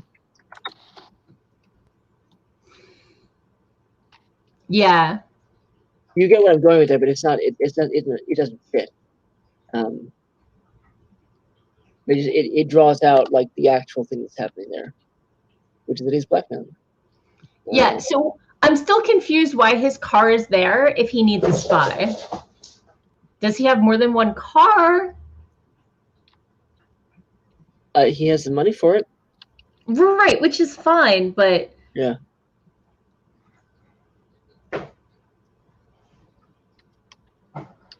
Maybe we just say new is and just infer there's another one. It makes sense.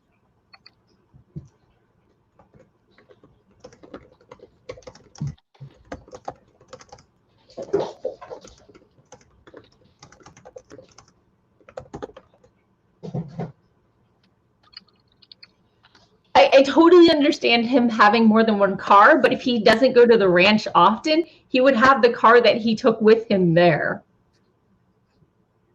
Because apparently the ranch is the thing that Ryan runs, not necessarily Adam. Adam's in the office making the monies.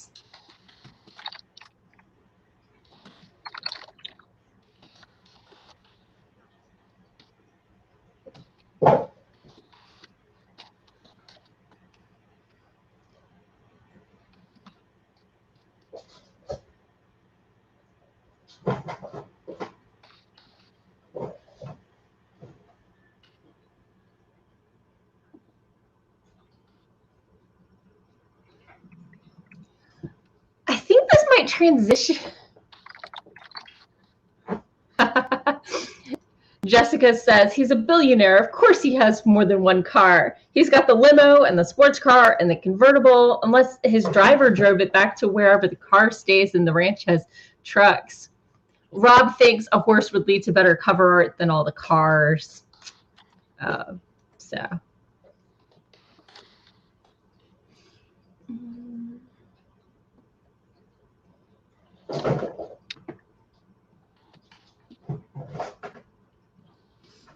What?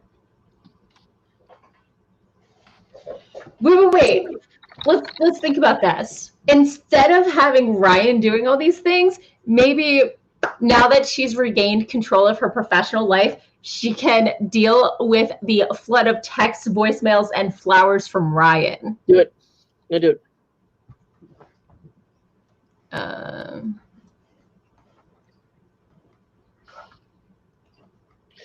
Jessica, do you need a moment with some engines or something? The focus on vehicles is really something here.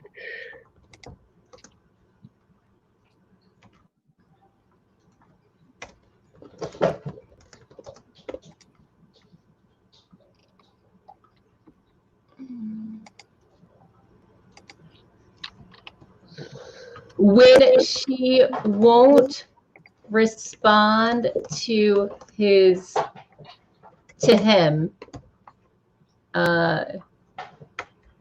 he resorts. I wouldn't even do that. I would say he slips, because the resorts to is clear. Oh yeah, This is true. my- We this did is just my, talk about the things. This is a resource for thesaurus resource. That's just one word, but you can use it for whatever you want. One of the many things I've found in my work with stuff.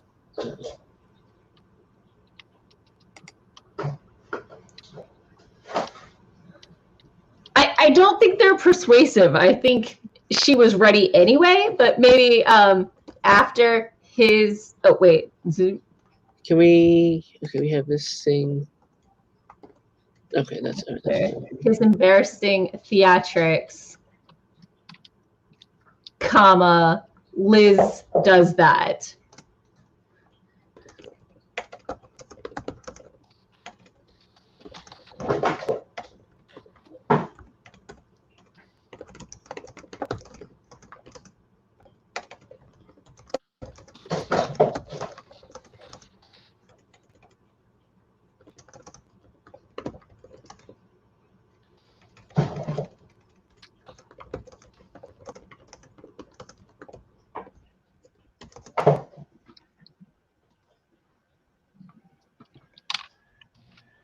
Oh, yeah.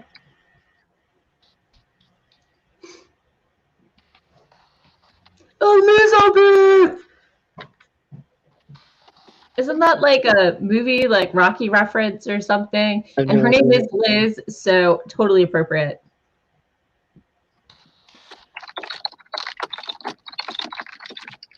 Ah, he probably does have a helicopter and a personal plane and a yacht.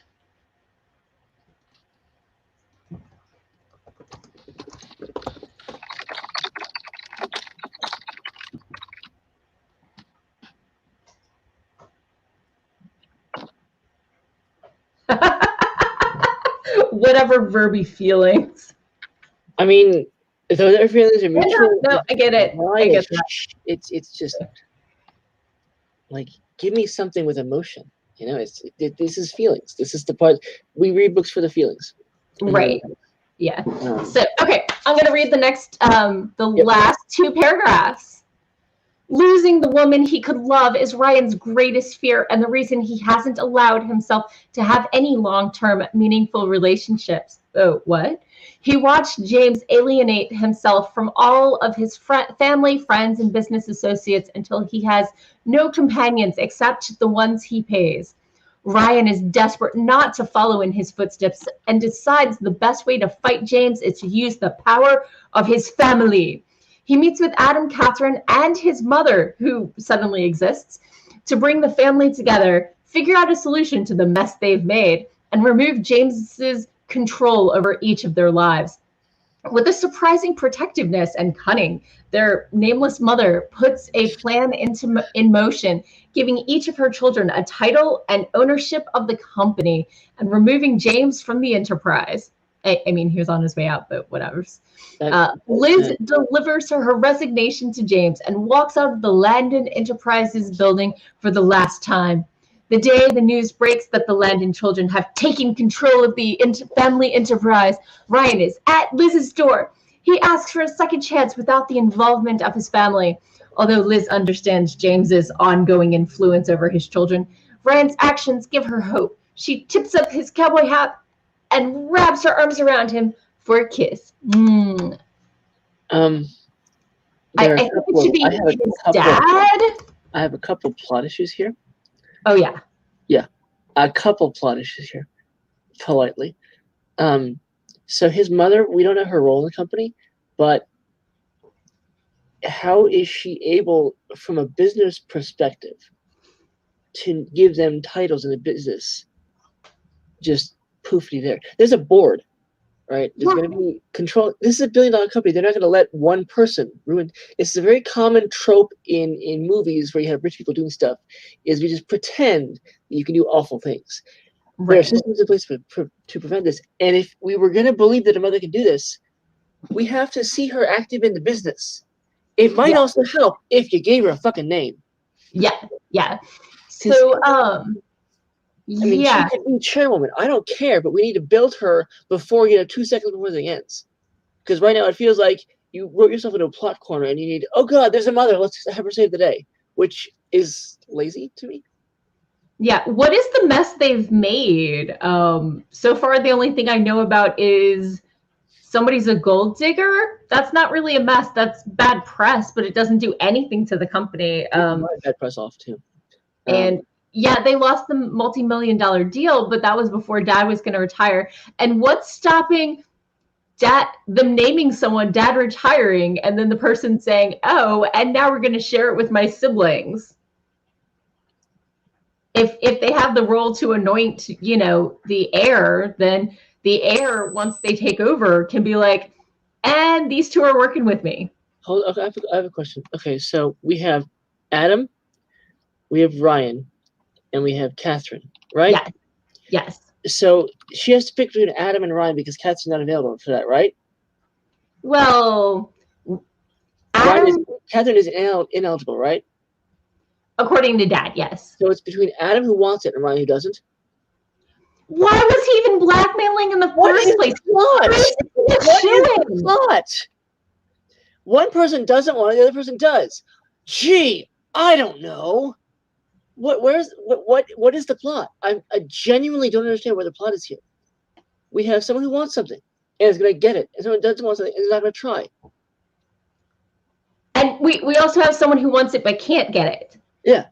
If it's going to be Adam being an idiot and trying, hiring someone to, mess with her, and Catherine being very smart about things, then maybe I can see it. But I don't see the plot.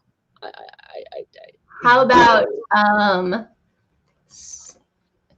stop the family feud? Because as far as I know, that's the only problem.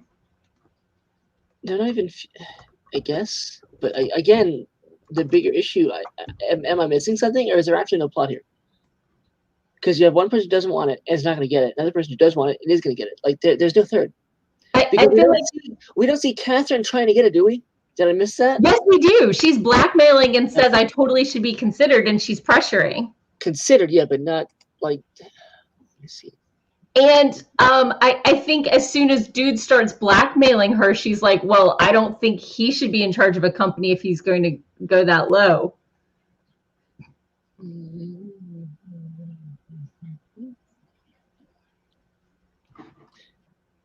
Ryan is definitely not like showing his prize features here, but maybe he's competent at running his little ranch. And we have 12 mentions of Ryan, 5 mentions of Adam, 3 mentions of Catherine. Okay. If we wanted to be as much in the running, first of all, we don't know anything about her business acumen, do we? All I see is Catherine blackmailing, meeting with Catherine, and then where's the third reference to Catherine? Asking to be considered. I don't see much. I think we need to see more of her. But this is getting into this is an incredibly uncommon. This is the first synopsis I've ever worked where I doubted the plot strength. Where's Mom? Mom. Here we go. Mom is there and has what role in the company? / deciding on the air.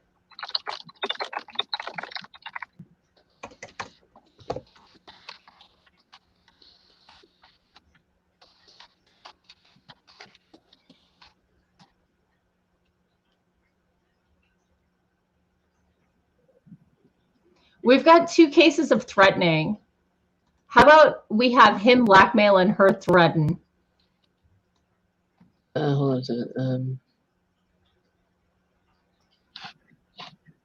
No, that's a threaten. Hold on, I got to ruin.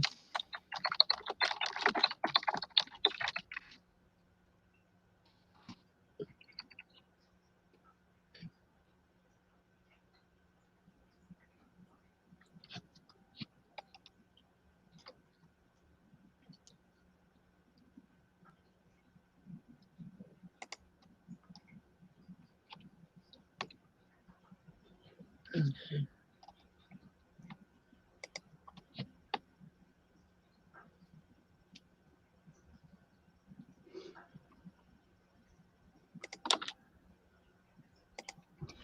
think she's shocked and humiliated, but I think she's also furious. Yeah.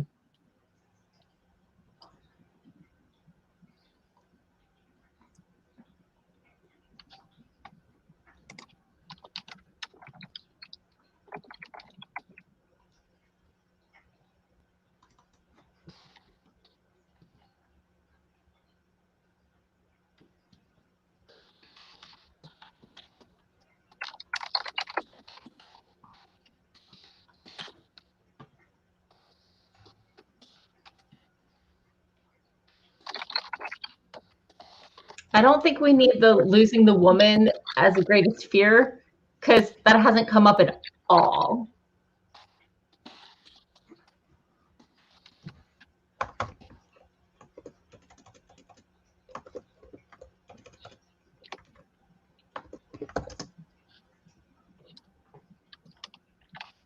This mother is an escape valve. I don't like. I mean, I don't have a problem with strong women. I have a problem with a plot that just goes, oh, by the way, there's a character. It's not. It's lazy. It's not good plot development. Yeah. If I'm not an editor, would probably have. That's why I put a note that mom needs to be in the family meeting. Yeah, and we need to mention her role in the company up there. Yep. Why is Liz resigning? Did I miss that? Because, oh no! Remember, the attorney gave her the strength to, find a job with somebody else. Okay. With her future now resolved, she's fine to. But she still continues because she needs a secure future, and if she wants to pursue anything with Ryan, she needs to not work. Do you see her getting that job, or do you just see her trying to get one?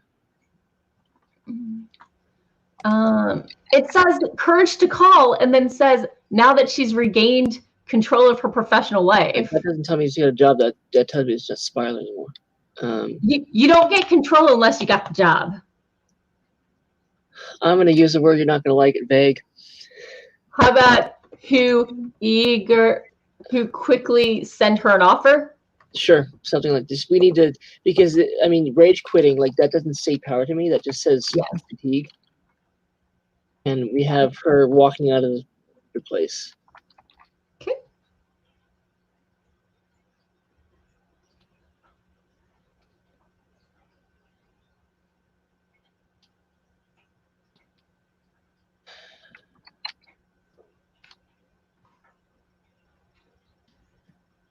This is definitely going to need more work because we need to, like, all this. I mean, just the mother is a big red flag. Catherine, we need to see more from her. We need to see her, like, business stuff, and there's just so much. This is exactly why it's really helpful to write your query and your synopsis after your first draft. So, Dal, thank you for joining. I know it's super late where you are. Fun. All right. Anything more about this? Or we're going to the next one. I'm going to read it aloud, and you can go ahead and start in the next one if you want. Right, cool. So, the new and improved version. Hopefully, we like to think it's improved. It's better. I scrolled too far. Okay. So, it's better. 28-year-old Chief Operating Officer Liz Daniels holds aging billionaire James Landon's hand at work every day for the paycheck. Every little thing that happens at the office sends him into a "we're all gonna die" level panic, whether it's a paper jam or the recent multi-million-dollar investment loss. Occasionally, Liz's phone emits a special beep. James's second son, Ryan, has sent her a flirty message. She blushes, and she's not worried. Ryan has never attended a work function and has never even appeared at the family ranch when Liz accompanies James there. But she works with,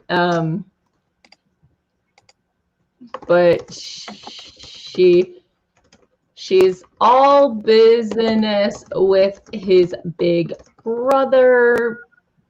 Maybe goes here. Okay. Then on a work visit to the ranch, James calls a family meeting and surprises everyone, including Liz. He's retiring. Liz is elated because now she doesn't have to work with the guy. Then he says Liz will pick which of his sons becomes the next CEO. And when his daughter Catherine asks to be considered, he scoffs. Something about mom here, please. Shannon is also heading to bed. Thank you for watching. And you're always welcome back. Okay. So mention mom here. Liz has been working with the eldest son, Adam, since she started at Landon Enterprises, but instead of whatever reaction she was expecting, he threatens to ruin her career by pinning that huge investment loss on her if she doesn't pick him. Liz and Ryan sneak off to an evening of pretending Ryan is free to choose his future and Liz is free to fall for her employer's son. Their romantic evening is cut short by rustling bushes. Days later, Catherine threatens to frame Liz as a gold digger by publicizing flirty emails from her to Ryan and a picture of them kissing among her worldwide connections. Shocked and humiliated, Liz packs up and drives back to Dallas in Adam's newest car, berating herself for not seeing who the Landon children really are. Adam calls Liz before she's driven 5 miles, threatening to add car theft to his list of blackmail against her, confirming her suspicions about him having a spy on the ranch. She tells Adam he'll have his car and her decision by the end of the week, and she calls her attorney, who gives her the courage to call a Landon Enterprises rival. Too many who's here, so they quickly send her an offer. Now that she's regained control of her professional life, she can deal with the flood of texts, voicemails, and flowers from Ryan. I assume the ranch was outside of Uber range. Ryan doesn't want to be CEO, but he does want Liz. He resorts to slipping notes under her hotel door and bellowing something outside her window. After he humiliates himself, Liz listens to him explain and apologize. They both verby feelings. Liz isn't willing to deal with his family, and she tells him that they can never be together. Ryan watched his dad alienate himself from all his friends, family, friends, and business associates until he had no companions except the ones he pays. Ryan is desperate not to follow in his footsteps and decides the best way to fight James is to use the power of his family. He meets with Adam, Catherine, and his mother to stop the family feud and remove James's control over them. With a surprising, really, who's this woman? Protectiveness and cunning, their mother puts a plan in motion, giving each of her children a title and ownership of the joint ownership of the company and removing James from the enterprise. Liz, and the last paragraph, we haven't changed anything. So, okay. I think we raised a couple questions that need to be answered, but I'm pretty sure the story has them. They just didn't make it into the synopsis. So, good luck. This is the sort of thing where I would expect you to get a partial and maybe get a full request and then a full rejection. Because it falls apart. So, even if the writing's there, like yeah, you need to see these things. Yeah. All right. We're going now to the Bleeding Prince. The Bleeding Prince. Okay, sure. It's a 900 and something word synopsis. 900. And my favorite thing ever. You'll detect it after about 4 seconds.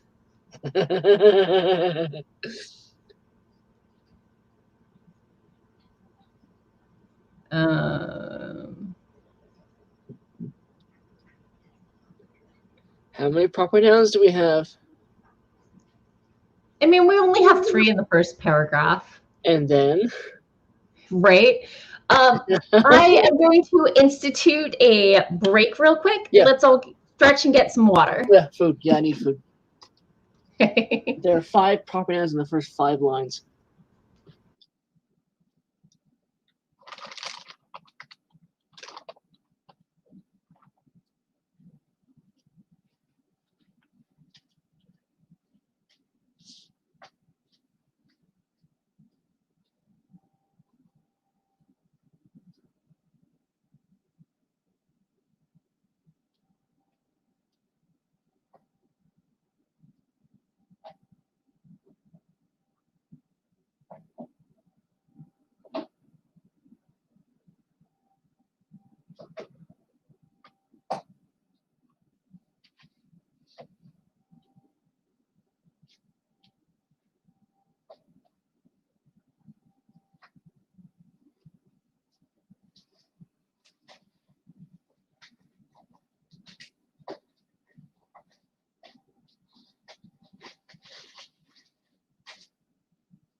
I had a thought about that synopsis, which is, what if this would change the plot? But can you hear me? Okay.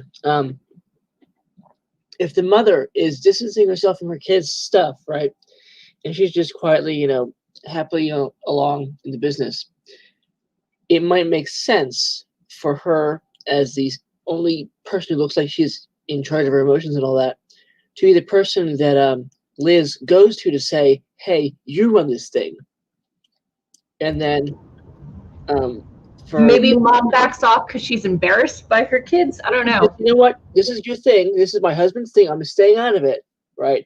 And then she looks mature, and Liz says, "Hey, you do it," and it says, "Okay, I'll take over." And then when I'm done, my daughter will take over because they secretly had a pact, because she didn't like the fact that the father is limited to the sons. That would be fun. And that would be not like a disconnected plot element, but like her just biding her time, basically.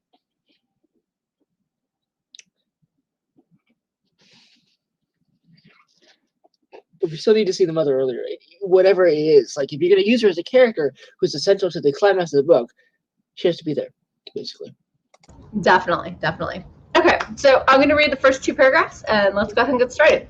Renka is a 17-year-old prince set up to inherit the crown of Karja, a war and famine-stricken kingdom.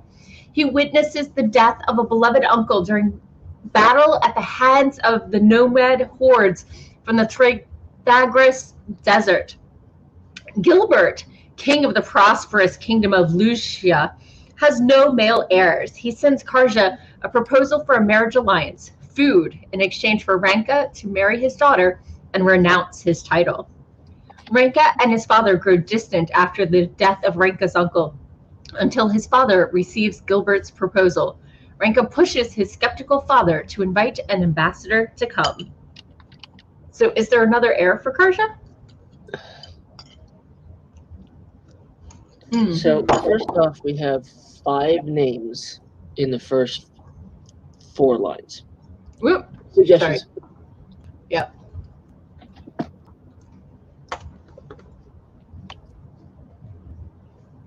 I would no. Look. Yes, I did too.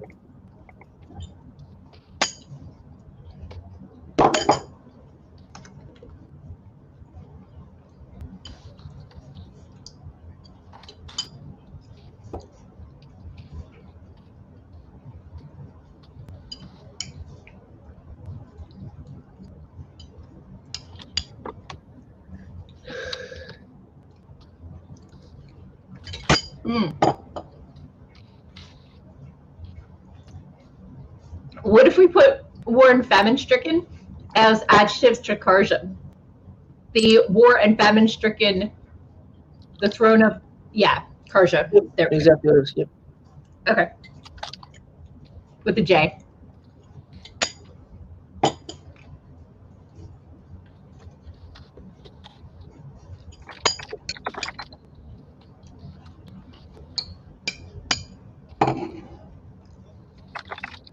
I'm not sure yet. We need Thagras. Hold on, we just see What about we do win? Really? Whoops, sorry.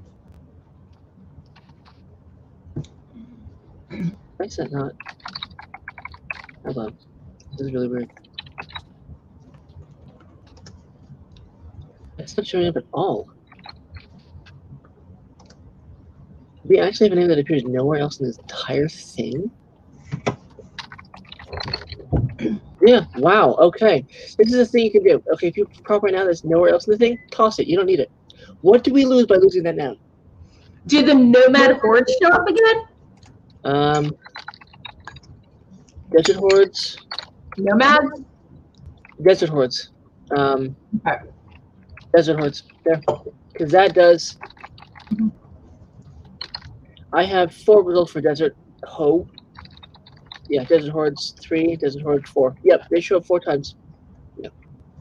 I think this is the better spot for he and his father grow distant. Okay, hold on. That's common splice. Hold on. Okay, I see. We have that. Okay, that's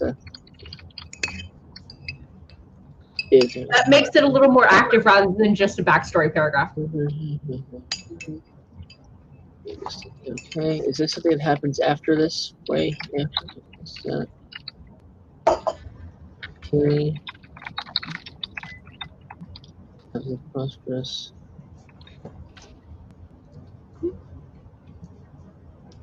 Oh, this.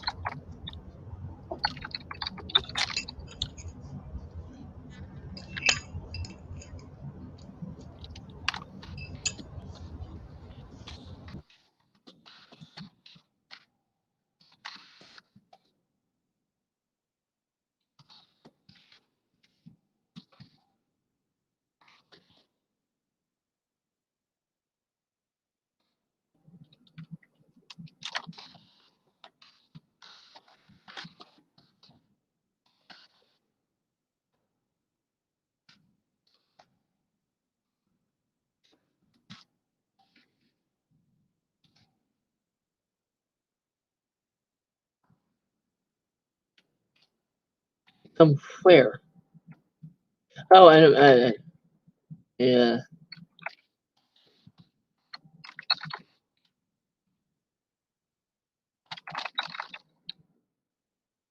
Oh, good. Okay, thank you, Katya, for being here. That really does help a ton. Is as you, if you've watched this, we have. I engender a lot of bracket comments because I don't know stuff in the plot that I need to know. So it's good to have you here for this. We'll need his name. We're deleting our second proper noun in the first 10 lines. If you only mention someone once in a query, you don't in a synopsis, you don't need to mention them at all, basically.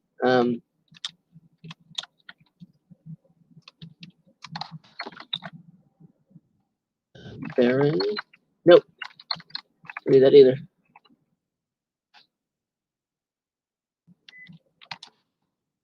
Come on, let's put some down there. That's not bad. Who is Mirak?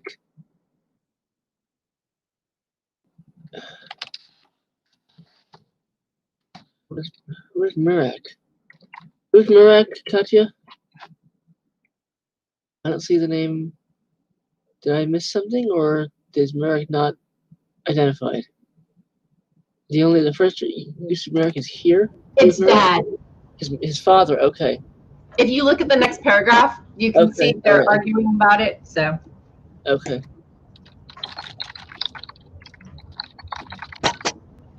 Okay, we need to see King Mirak. You can tell I'm the fantasy reader here. I see where we're going.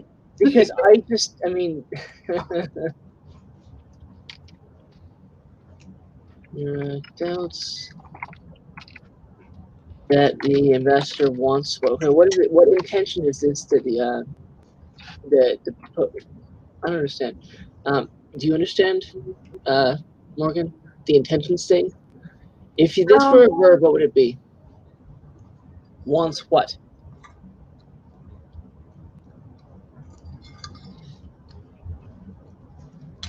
We've already removed 2 proper nouns, so I'm pretty happy already. The ambassador's intentions, or yeah, are we doubting Lucia's? No, I want to know what specific intentions we have here. What is the intention? Yeah. Apparently, he's going to be the villain. Okay, that's great. What intention are we talking about here? That the investor wants what? Maybe while negotiating terms? I don't know. Is sincere or what? Like,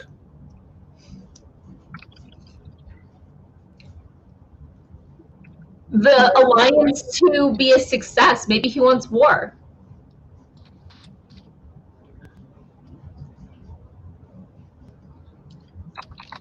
Katya hopefully will correct me shortly.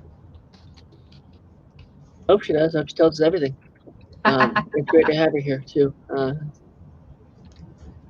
Yep. Yay, I'm right. Okay, so. All right, go and fix it. You know how to do it. The ambassador wants the alliance. And we need the guards. They're in here again.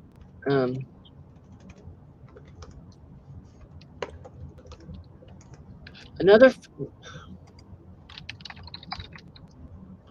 Okay, we don't need the name Edgar.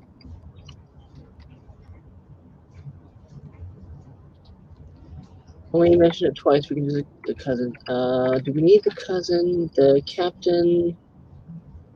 No. Ooh, dun, dun, dun. He wants to destroy both Luisha and Karja. Probably. Probably. Oh, the heir can't actually inherit, and now you don't have an heir. Okay, that's all right.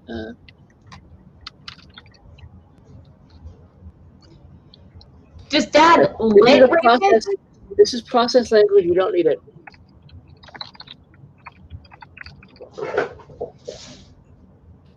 Does Dad lit Ranka take the guards or sends them with him? Because he's concerned for his kid.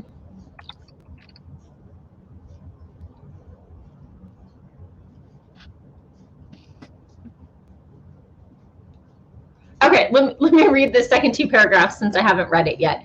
The ambassador is Lord Hess Harold, a baron from Luisha. Murak doubts the ambassador's intentions, but Ranka thinks he's being honest. Murak and Ranka have a heated argument where Murak relents. Murak doesn't say goodbye, but he lets Ranka take a retinue of elite guards with him, captained by Ranka's cousin Aghard. Back in Luisha, Gilbert meets with his daughter Viola and tells her she needs to seduce Ranka so they can keep him under control. But Viola's ambitions are to change the laws that prohibit her from inheriting the crown. She keeps this a secret from her father. Yeah. Hey, Morgan, I have a question. How easy would it be for us to get Katya on the stream with us? Like speaking, would that be too hard to do? Katya is on an iPad. I'm not sure. Okay. I can send Katya the link and we can see if it loads for her. I just thought it might be easier for her to talk to us while we're doing it. So yeah. Katya, would you like to do that? Would you like to be on Can the air you with us? copy paste the link into a chat with Katya? Since I don't think I the have StreamYard link or the StreamYard link. Okay, let me grab it from your thing here. Let me see. Okay, let me grab her in Twitter. Because we're not already friends, so it's a little hard to. Yep, a second to find her. Here we go. Okay, it's a link, Katya. If you can do it, that'd be great. I feel like it'd be easier for everybody if you just could talk at us while we just. And easier than typing on an iPad.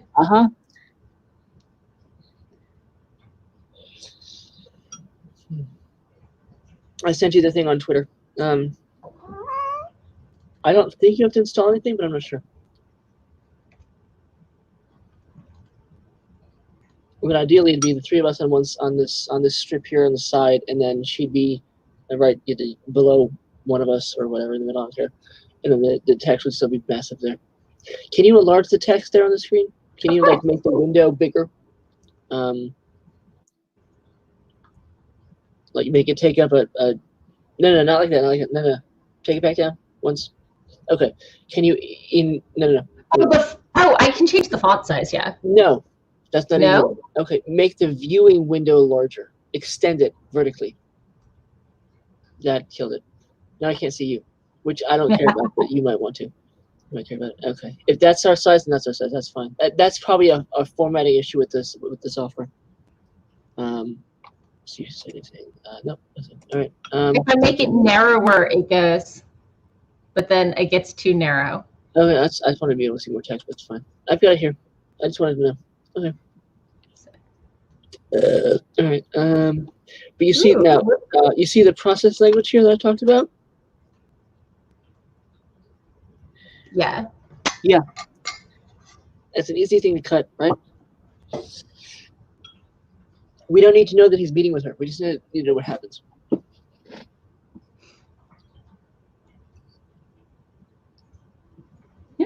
Nope. Cat should not lick my. I read about that in my guide. It's very common as easily deleted.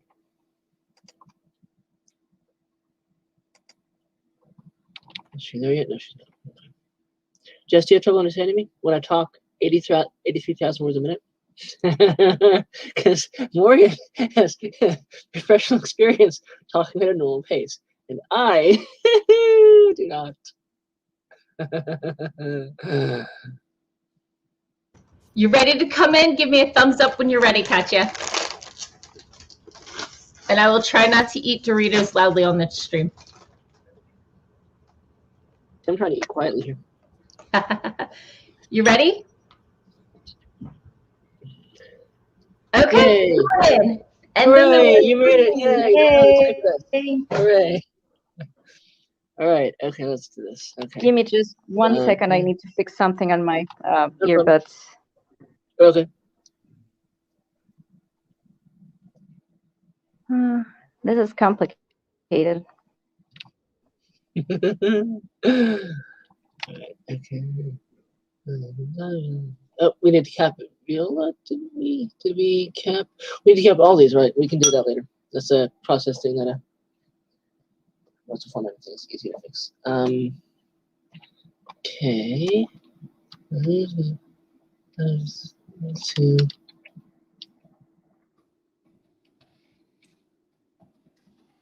It wants to change the laws.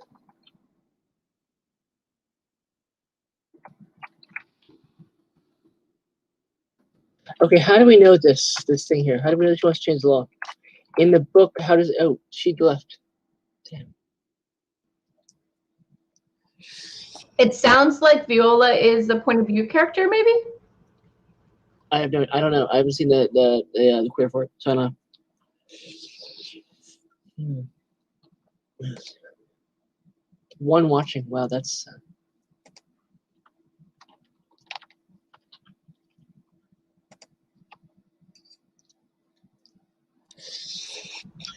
Did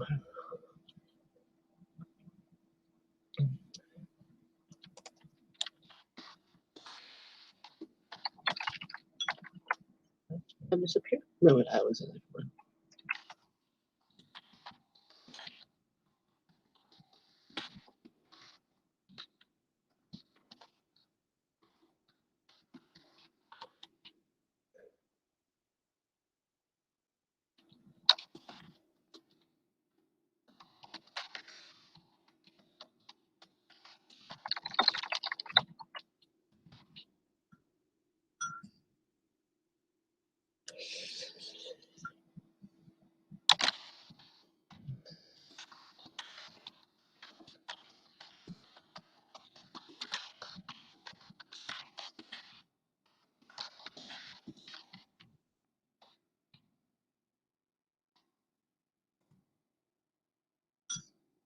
He feels? How does he feel? The message changes. Hmm?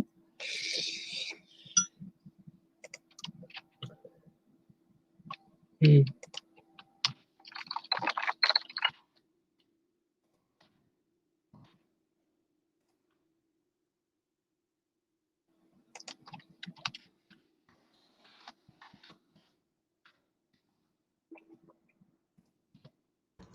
Just let us know when you're ready to come back.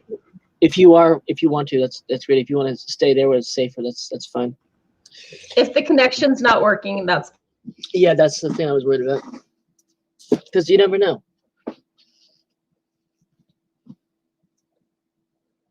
Okay, this is more process language. This right here, this is process language. We don't need to know that they meet. We can infer it from her showing him around.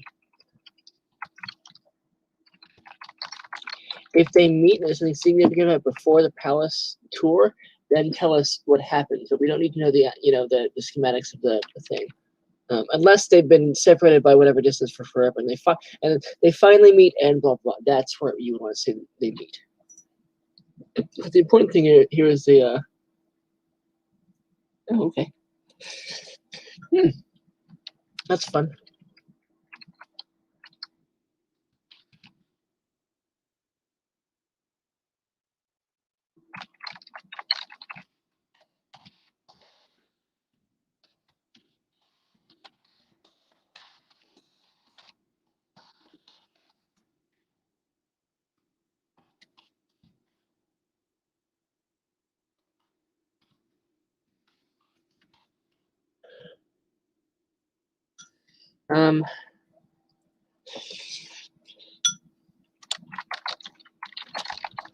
Welcome This back, is a- Katya.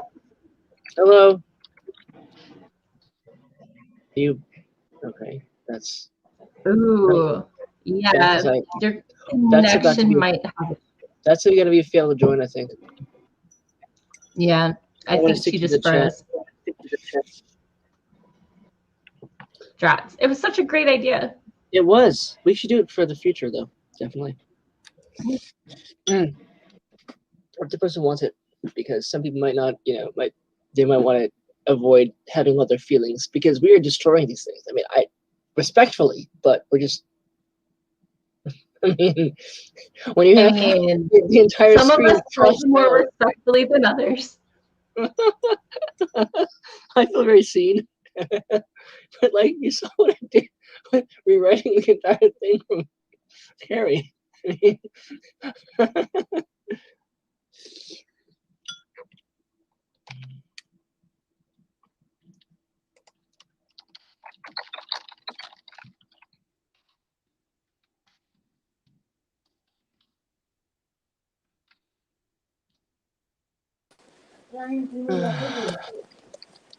Hey guys. Hello. Did it work? Oh, there are two parties now. That's all right. Give me Cool. a You're sec. back. Yay! Now there are three. I'm Well, just one party, but three of us. That's technologically good. All right. challenged here. So, okay.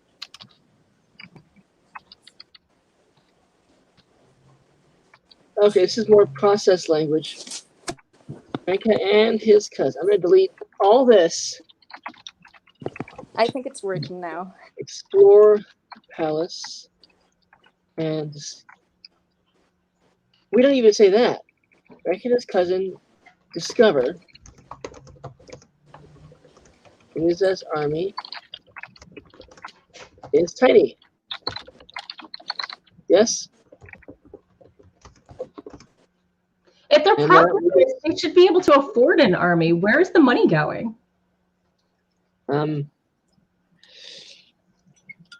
Oh, the merchants rule the land. Gotcha.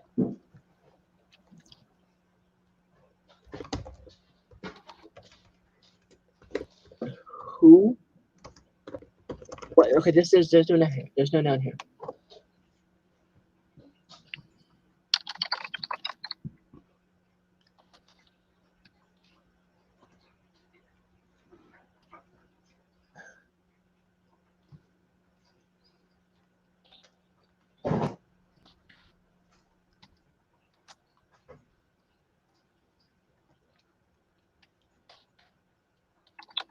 Okay.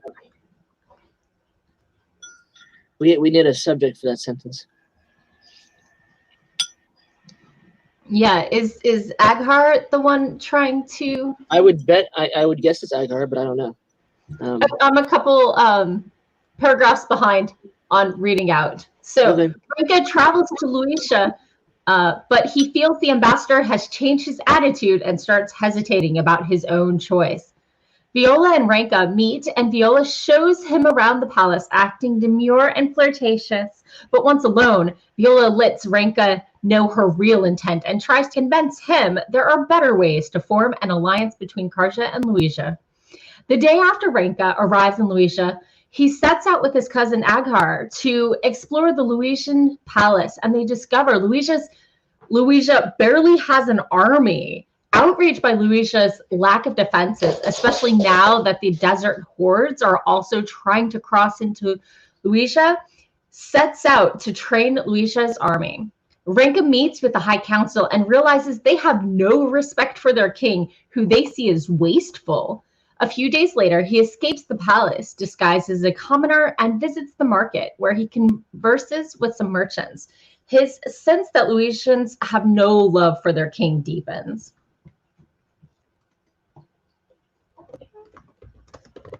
I think he's just sneaking out. I don't think he's imprisoned in the palace. Yep, I think you're right. Okay. Respect the king. Let me see. That's wasteful.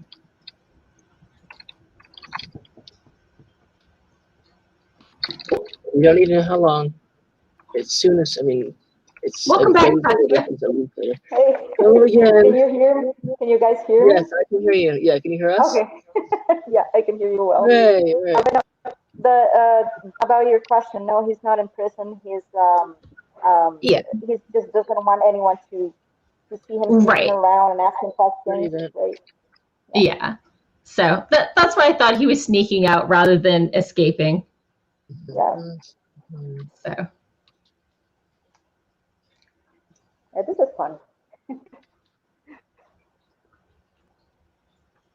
Gilbert starts to show signs of illness, locks himself in his room, and forbids almost everyone access except for Hess. That's what Hess. The ambassador. Just put the ambassador. Yeah. Yep. Florian Cole. When I see a name, I look for it to be used more than once, and if I don't see it, then I delete it because it does. If you only use it once, you might. That's the second use. Remember, he's I know. I deleted the other two use one too. The cousin's name, we don't need it. If you're gonna refer to him a lot, then you use his name. But otherwise, it's just you can use space better than that. Yeah. Okay. So Florian Cole, Grand Chamberlain to the King and member of the High Council, suspects Hess's sudden closeness with the king. He investigates and finds out Hess's nobility title might be a sham. He also finds a discarded piece of paper where someone has attempted to copy his handwriting. Not sure which his we're on now. This sends him into a panic as it's he who writes, oh, okay, his own, okay. Most official papers for the king. So. Do they say that they loathe their king, or do they just talk about him with disdain? They're very passive aggressive whenever referring to the king. Whenever they meet in the council, they are very snarky about him, and they make a lot of offhand remarks about him. Okay, yeah, that sounds more like disdain than like he's a bad king and we hate him. It's like that, you know. It's more. There's a line somewhere where they say he's more of a nuisance to them because they can pretty much function without him, but he's always wasting money, and so they really don't like him. Gotcha. Yeah. Okay, so we're going with disdain instead of loathe. That's why I said or whatever voicey thing there, because I knew that you could cut like most of those words, but I just didn't know what to exactly put in there. Let's say the ambassador, because most kingdoms have more than one. Okay. But we've only mentioned one, so I think the ambassador makes a little more sense. Yep, we got to use the name throughout. Damn it. Hess is not the term I searched for, so. Are we going to put Hess back in? Yes. I mean, but I'm still taking the desert out. Main villain, so. Yeah, now I know. I looked for the name, I didn't see it. It's fine. It's done. Wait. I think we can have desert in there once, just for a feel for geography. The name of the desert? No. Oh, not the name, just the fact that they're desert. That's fine. Yeah. We kept desert. We took out Zagros because it's not anywhere else, unless it is. Yep. It's not mentioned that often in the book either. So. I'm going to put an own right here. I know you hate that construction, but I was confused whose handwriting we were doing, and I think his own helps. Yep. Okay. That's okay.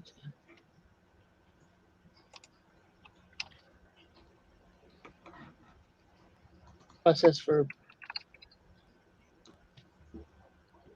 Okay, he has an ability title. Is that different from his ambassador title? Yeah, you can't be an ambassador without being a nobility. Okay, if that's something that's known in the world, that's fine. Yeah, that makes sense there.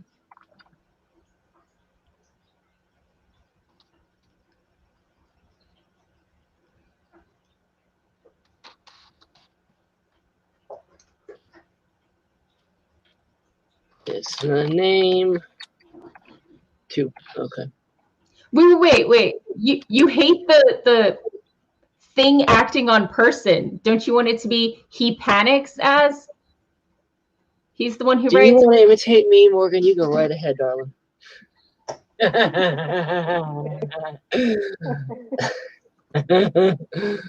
you okay, Katya? Yeah, I'm okay. And look at that. It's shorter and direct and does the same thing. Look, I'm a graphic designer, and I receive feedback every single day of my life. Okay. Because if people were doing this, I'd be like hiding and cowering by now. Just please don't tell me. No. Okay. That's not me, and you have no idea how many words I actually rewrote this book like 3 times already. Because with every draft, I just start over. I don't like big chunks. It's just I just keep the most memorable parts, and I just start writing from scratch again for every draft. Oh wow. So yeah, I'm okay with you guys chopping and Yeah. my editor actually is she's very funny, but she does have very direct critique, and I have done a couple video calls with her, so it's for me this is not it's not offensive in any way. So Patrick, you went with a border town. What about news comes from the border that the desert hordes? The border versus the border town. Which is more specific to you? If we're not naming, just be some random person. A border town is something that's it's as a gathered thing of stuff. How does the border sound like a random person? How does the border sound like a random? Okay, I've lived on the border. I've lived I've lived on the Rio Grande border. And a border town versus the border, like you have ranchers who live on the border with Mexico. That's just one person doing a thing. Versus a border town is like a more of an entity. An entity. Okay. Yeah. I would just assume it's the guards on the border, but whatever. We don't know that because it's a fantasy. Anything can happen in a fantasy, Morgan, right? Anything can happen. So.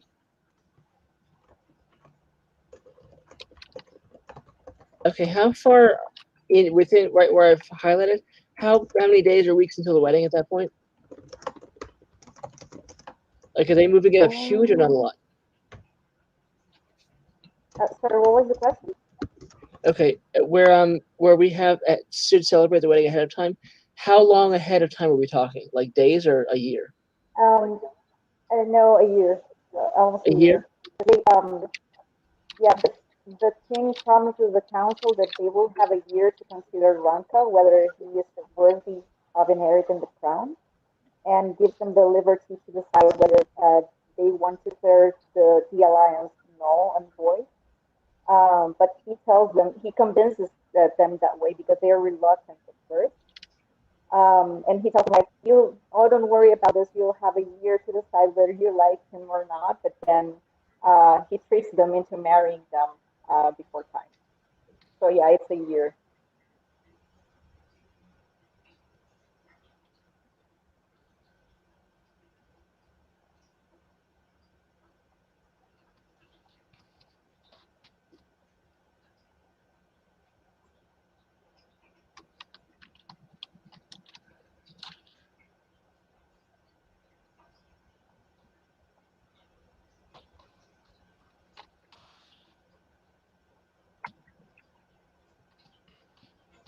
Morgan, what do I call this next segment?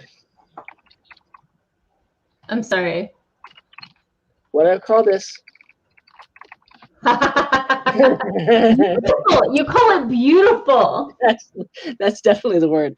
I have a thing, and editors have a thing about plot elements lists. Many things They're amazing. Is that it? Is that what they are? And they should always come in 3s, because if you have 4 items, it's just weird. That's hysterically agreeing with me, right?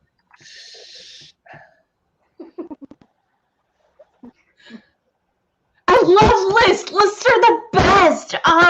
fine, be that way. Nah.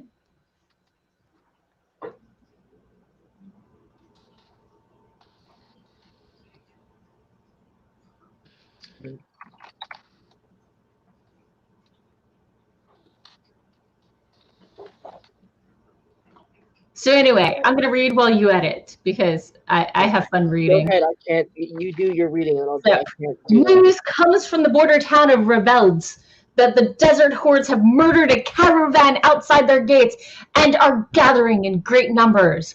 Renka advises the council to wait for the army to be ready and weather to be colder, as desert men are ill prepared for dealing with cold. Thank you, Russia. A few days later, Gilbert calls the council, Renka, and Viola for a meeting, where he announces his illness is getting worse and that they should celebrate the wedding way ahead of time, so Luisa will not be left without a king if he dies. The council agrees 10 days later, and to Viola's chagrin, she and Renka are forced to marry in a hushed and grim ceremony. Renka dedicates most of his days to training the army. What? Isn't his elite guard? Oh no, he's guarding him. Okay. Yeah, his guard. Just to clarify, it's only 20 men. So. Yeah. Right. I just thought, his elite guard, like his cousin, could help him with the training thing. Yeah, so. And he actually does. Awesome. So he dedicates most of his days to training the army, but with everything happening around them, the mysterious death of a servant, Gilbert's unexplained illness, their forced marriage, Viola starts suspecting the attack on Revelt might be a trap. She warns Renka, but he insists on going. They fight. I think they argue. Because just to differentiate between battle. Yeah. But a few days before Renka leaves for Vivelt, they amend things and make love. Oh. Renka comes up with a plan to make up for the difference in numbers between the Luisian army and the Desert Horde. They come out victorious with the help of reinforcements sent by Renka's father. But on their way back to Luisian capital, they are ambushed by another group of desert men. The army is almost completely slaughtered and Renka taken prisoner and tortured. Dun, dun, dun. Okay.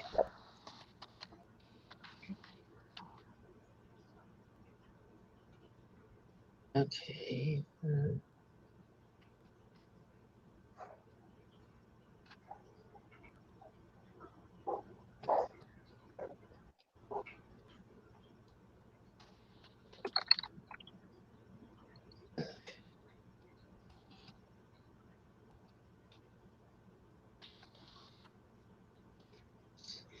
Are you going for the make echo? A deliberate, yeah. What was the name of that? Because that was a cool word. You mean the chiasmus? That's something else. Oh. It says parallel structure, I think. There might be another name for it because parallel covers a lot of stuff, but it's chiasmus, but that's not what it is. Chiasmus, CHIASMUS, but that's not what this is. Thank you. Yep. Chiasmus would be like, we're going to do good and better with this thing and better and the best with this other thing. I think that's how that works. Yeah. But this is not that. Okay. Right. This is. Okay. Save. I've got meltdown. Okay. So after this one, I will definitely need to crash out. Yeah, I'm losing my sharpness. Okay. So. This is really cool that you guys are doing this. I'm really thankful for your. This is my drug.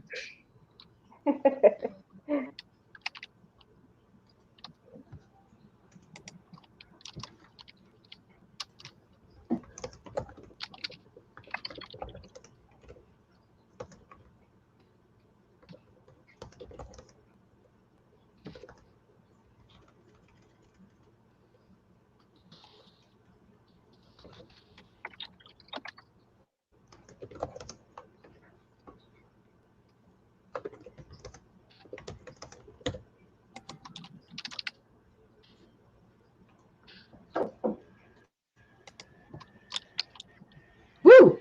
Sorry. Instead of backspace, I hit page up. Read again. I think in prisons, with prisoner Oh locks. yeah, I see it's weaker. Yeah, this is more personal.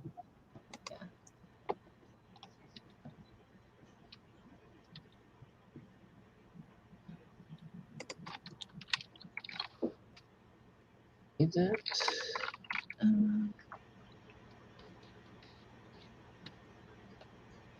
Oh! Then perhaps we should say something like is taken is Florian in prison in the same hidden part of the dungeon that Renka is? Are they in the same imprisonment place? No, they're in different locations. Because everybody thinks Franca is dead by this point. Gotcha. I thought he was snuck into the okay.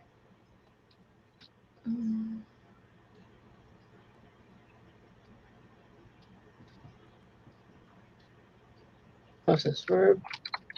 There's a better verb. Okay.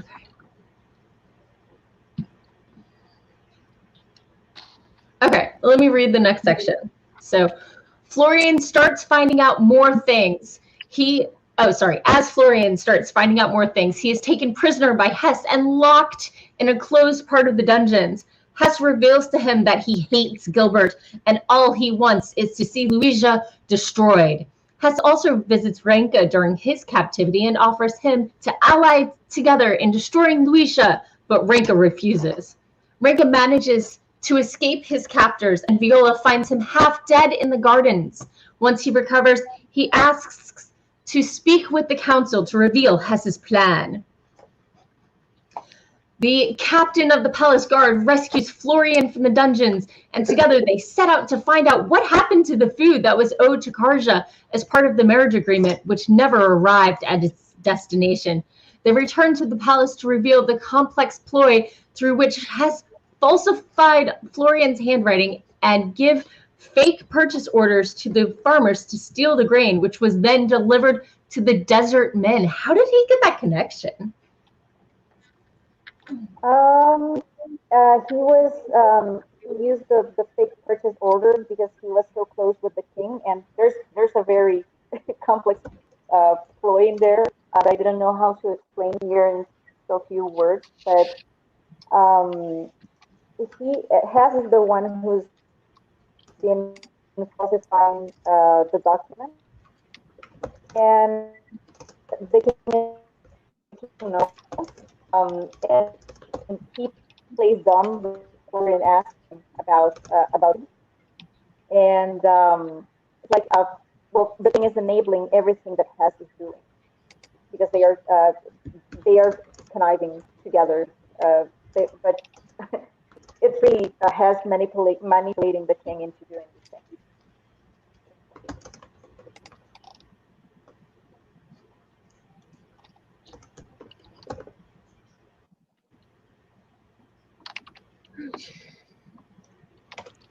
I need that. Rescue somebody.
Gilbert is formally accused of high treason, and while he awaits his trial, Hess returns to the palace and murders him.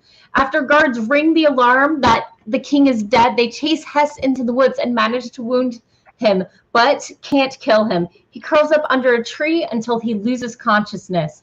After Gilbert's death, Ranka's parents arrive in Luisha just before he is crowned. Oh, just before his coronation.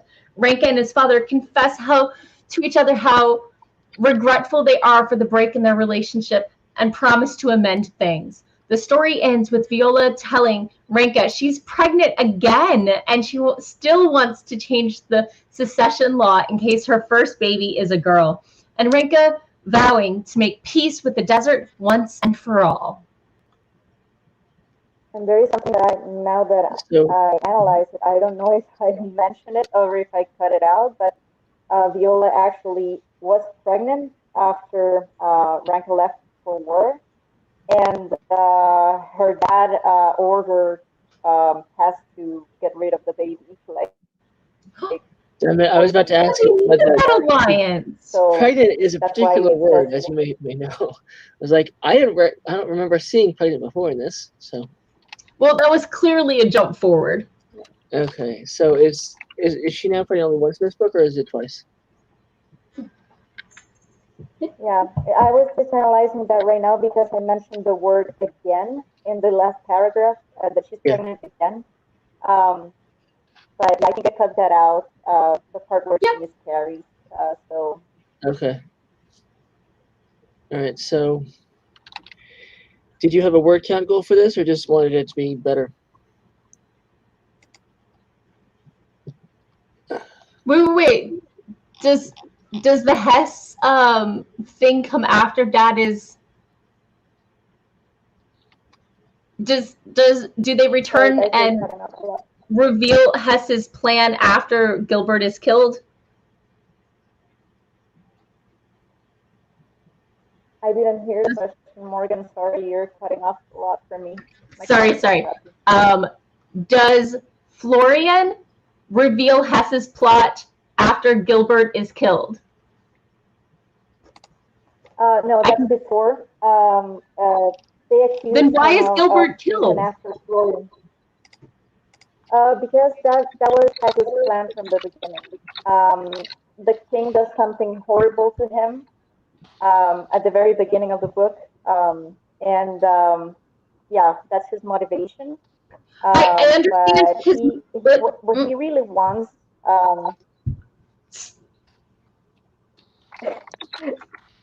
Sorry, my cat was gnawing on me. So my question is, why is Gilbert accused of high treason if Florian has already said that the goods were stolen? Like, what treason is he accused of? Because he proves that the king was helping Hess. Well, no, he was actually ordering all the things that Hess was doing. So they were together on this plan, the king and Hess, and Florian manages to prove that in front of the council. Right. So it sounds like Florian clears Gilbert's name, and then Gilbert is killed for high treason. Sorry, could you repeat that, please? How about I type it so you can see the comment? Yeah. yeah, because every time you speak, I can just hear bits and pieces. Yeah, it's your feedback, your audio cuts out for me too. Not yours, Morgan, but yours, Katya. It's the connection. We knew it would be a risk though with 3 people. Okay.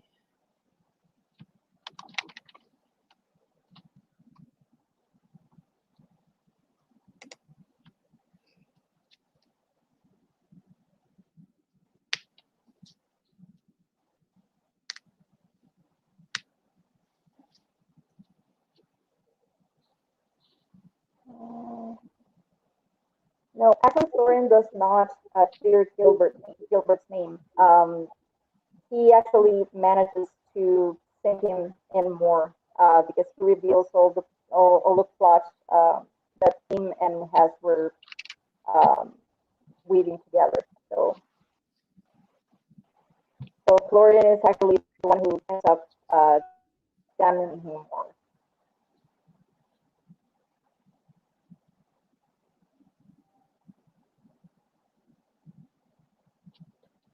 So does Florian not realize that I don't, I'm very confused.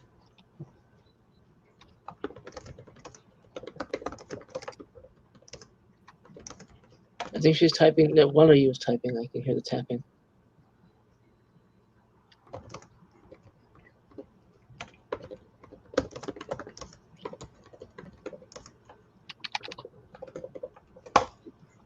Okay, so we have. Are you my sweet? Are you my sweet?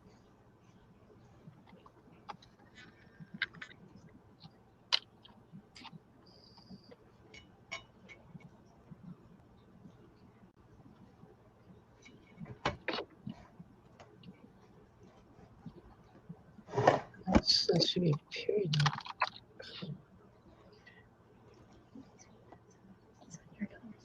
It's on your, ow! Oh, okay. Your cat.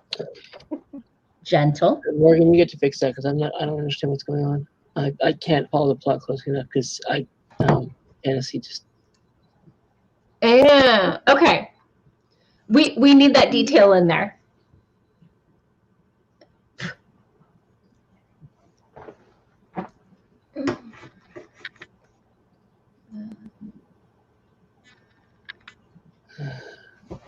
Cat, I would like to type.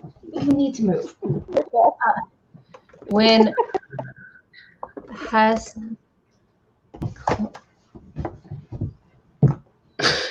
This is.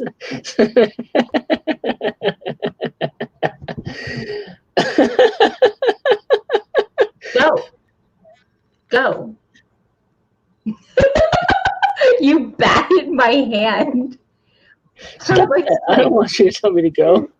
At least my kids are sedated right now. You have a cat from hell, but I have one of those too. So I have 3 kids, and they are annoying most of the time. But right now, they are sedated. How about that? When Hess claims it was under Gilbert's orders, the king is accused of high treason. yep, that works. Thanks. Ow, ow, ow, ow, ow. Ow. Gentle. It's a cat. Gentle and cat. That's like dry and water.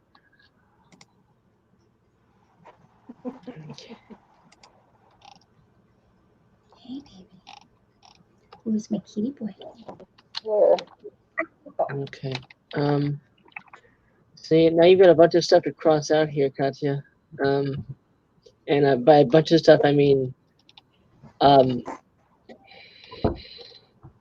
I go at one point I go one line without I go 2 lines without crossing anything out. That's nope, sorry, that's wrong. There's 2 clean lines right here at the edge of page 4, page 3. I go 2 lines without anything out. That's good, but the rest of it, and some of you like, some of you won't. So just if you want me to do more, I can. Just work out all the stuff you like and don't like, and I'll. What's your length target for this? I'm sorry, the what? Okay, I'll type it.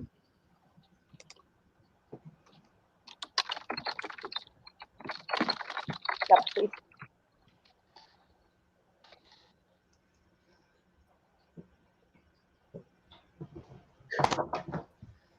I think maybe Hess murders him before it can go to trial.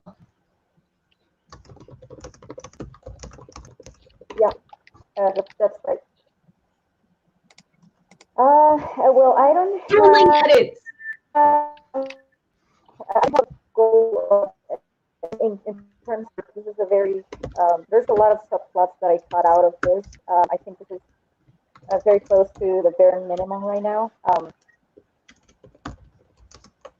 Yeah, we did not delete much plot. It was just more like process language, like words that you didn't need to use. Like if they meet in a place and then say stuff, you can just say it, basically. It was nice to not have to cut through plot. That was really solid.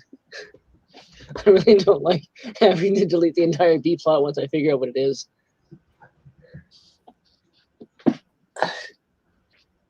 Okay, so I'm going to read the whole thing so we can hear how it flows with the new version.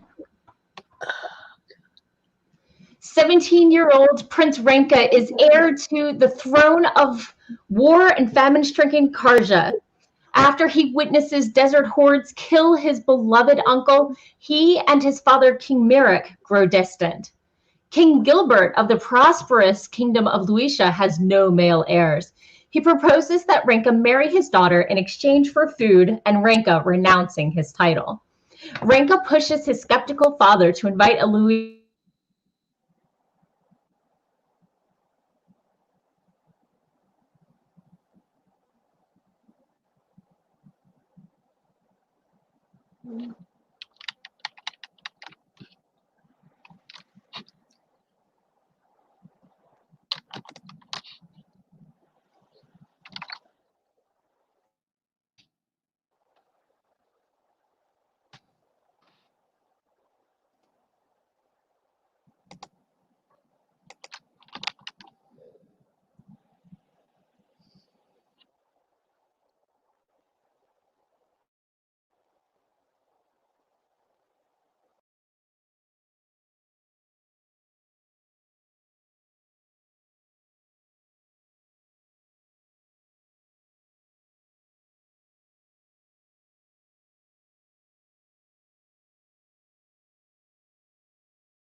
And now that everybody's gone, I'm back.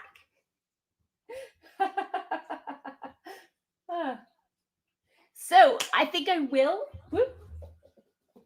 mute my other self.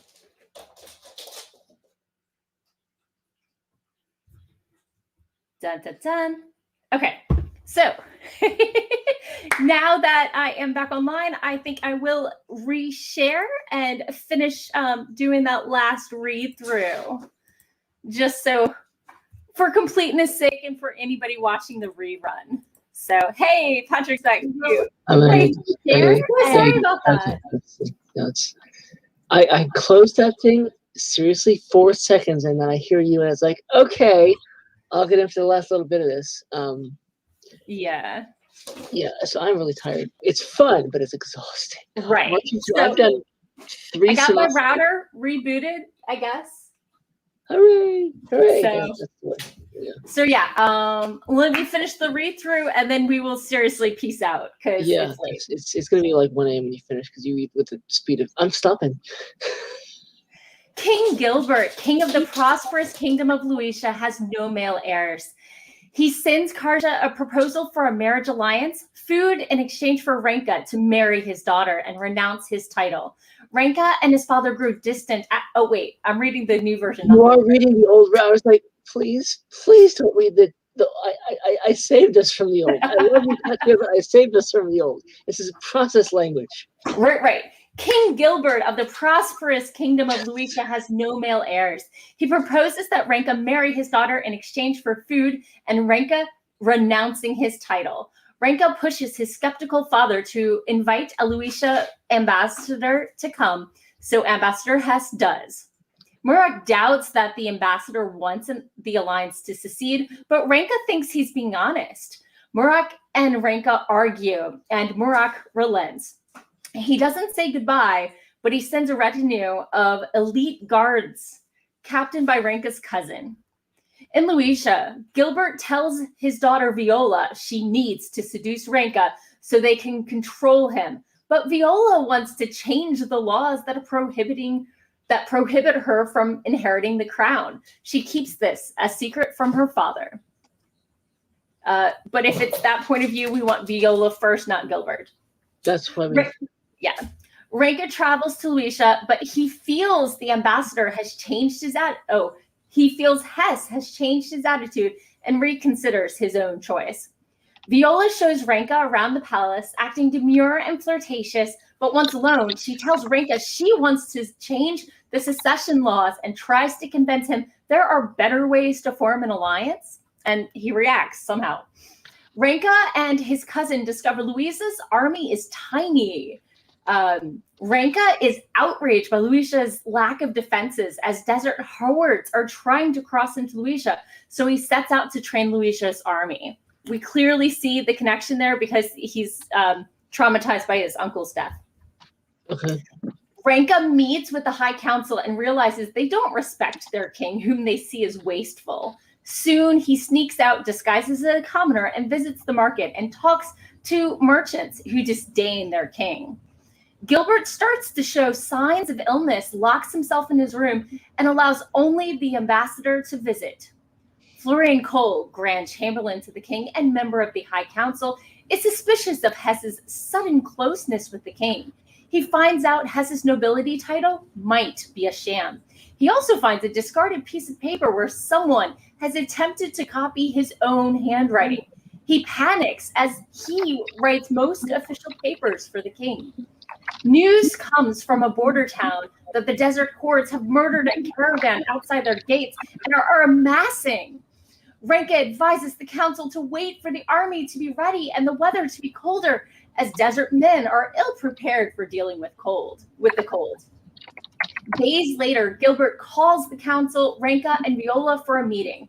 He announces his illness is worsening and they should celebrate the wedding way ahead of time. So Luitia will still have a king if he dies. The council agrees 10 days later, and Viola and Renka are forced to marry in a hushed, grim ceremony.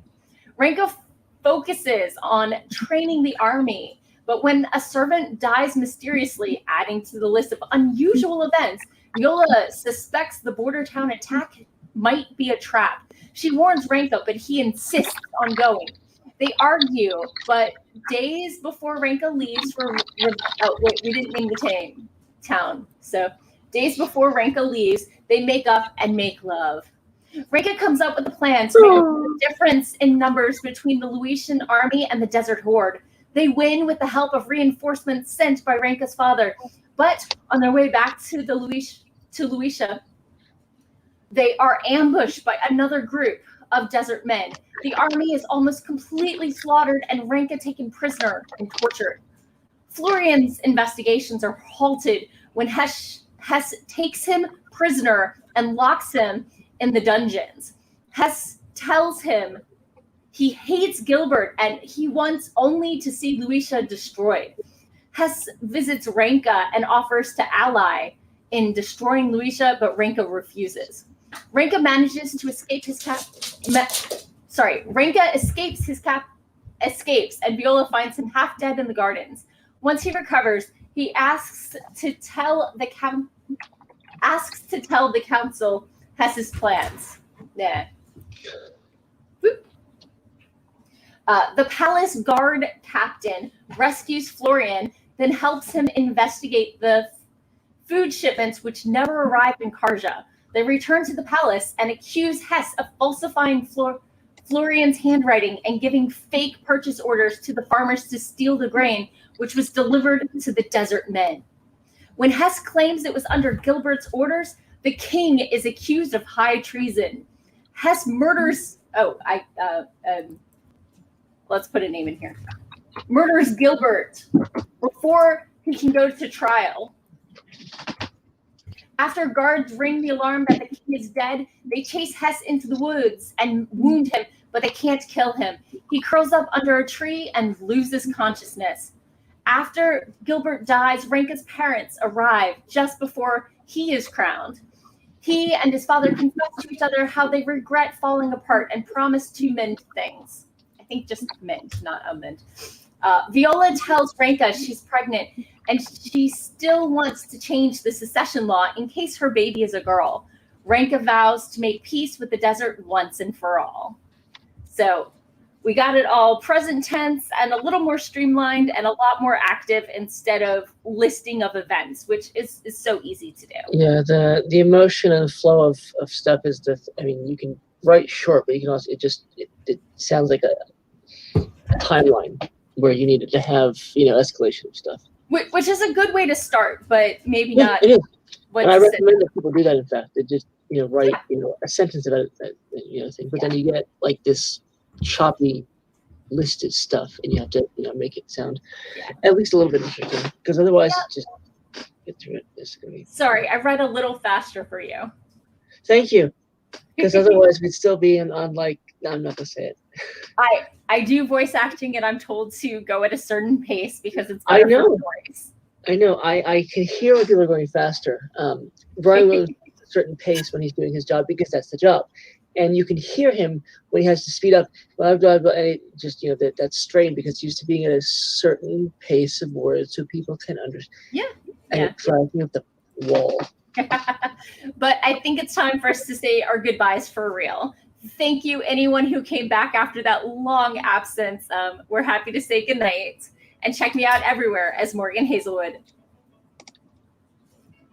Bye-bye. Check me out on Twitter at Author Hopkins and my feedback group and my guides. Have fun. Bye.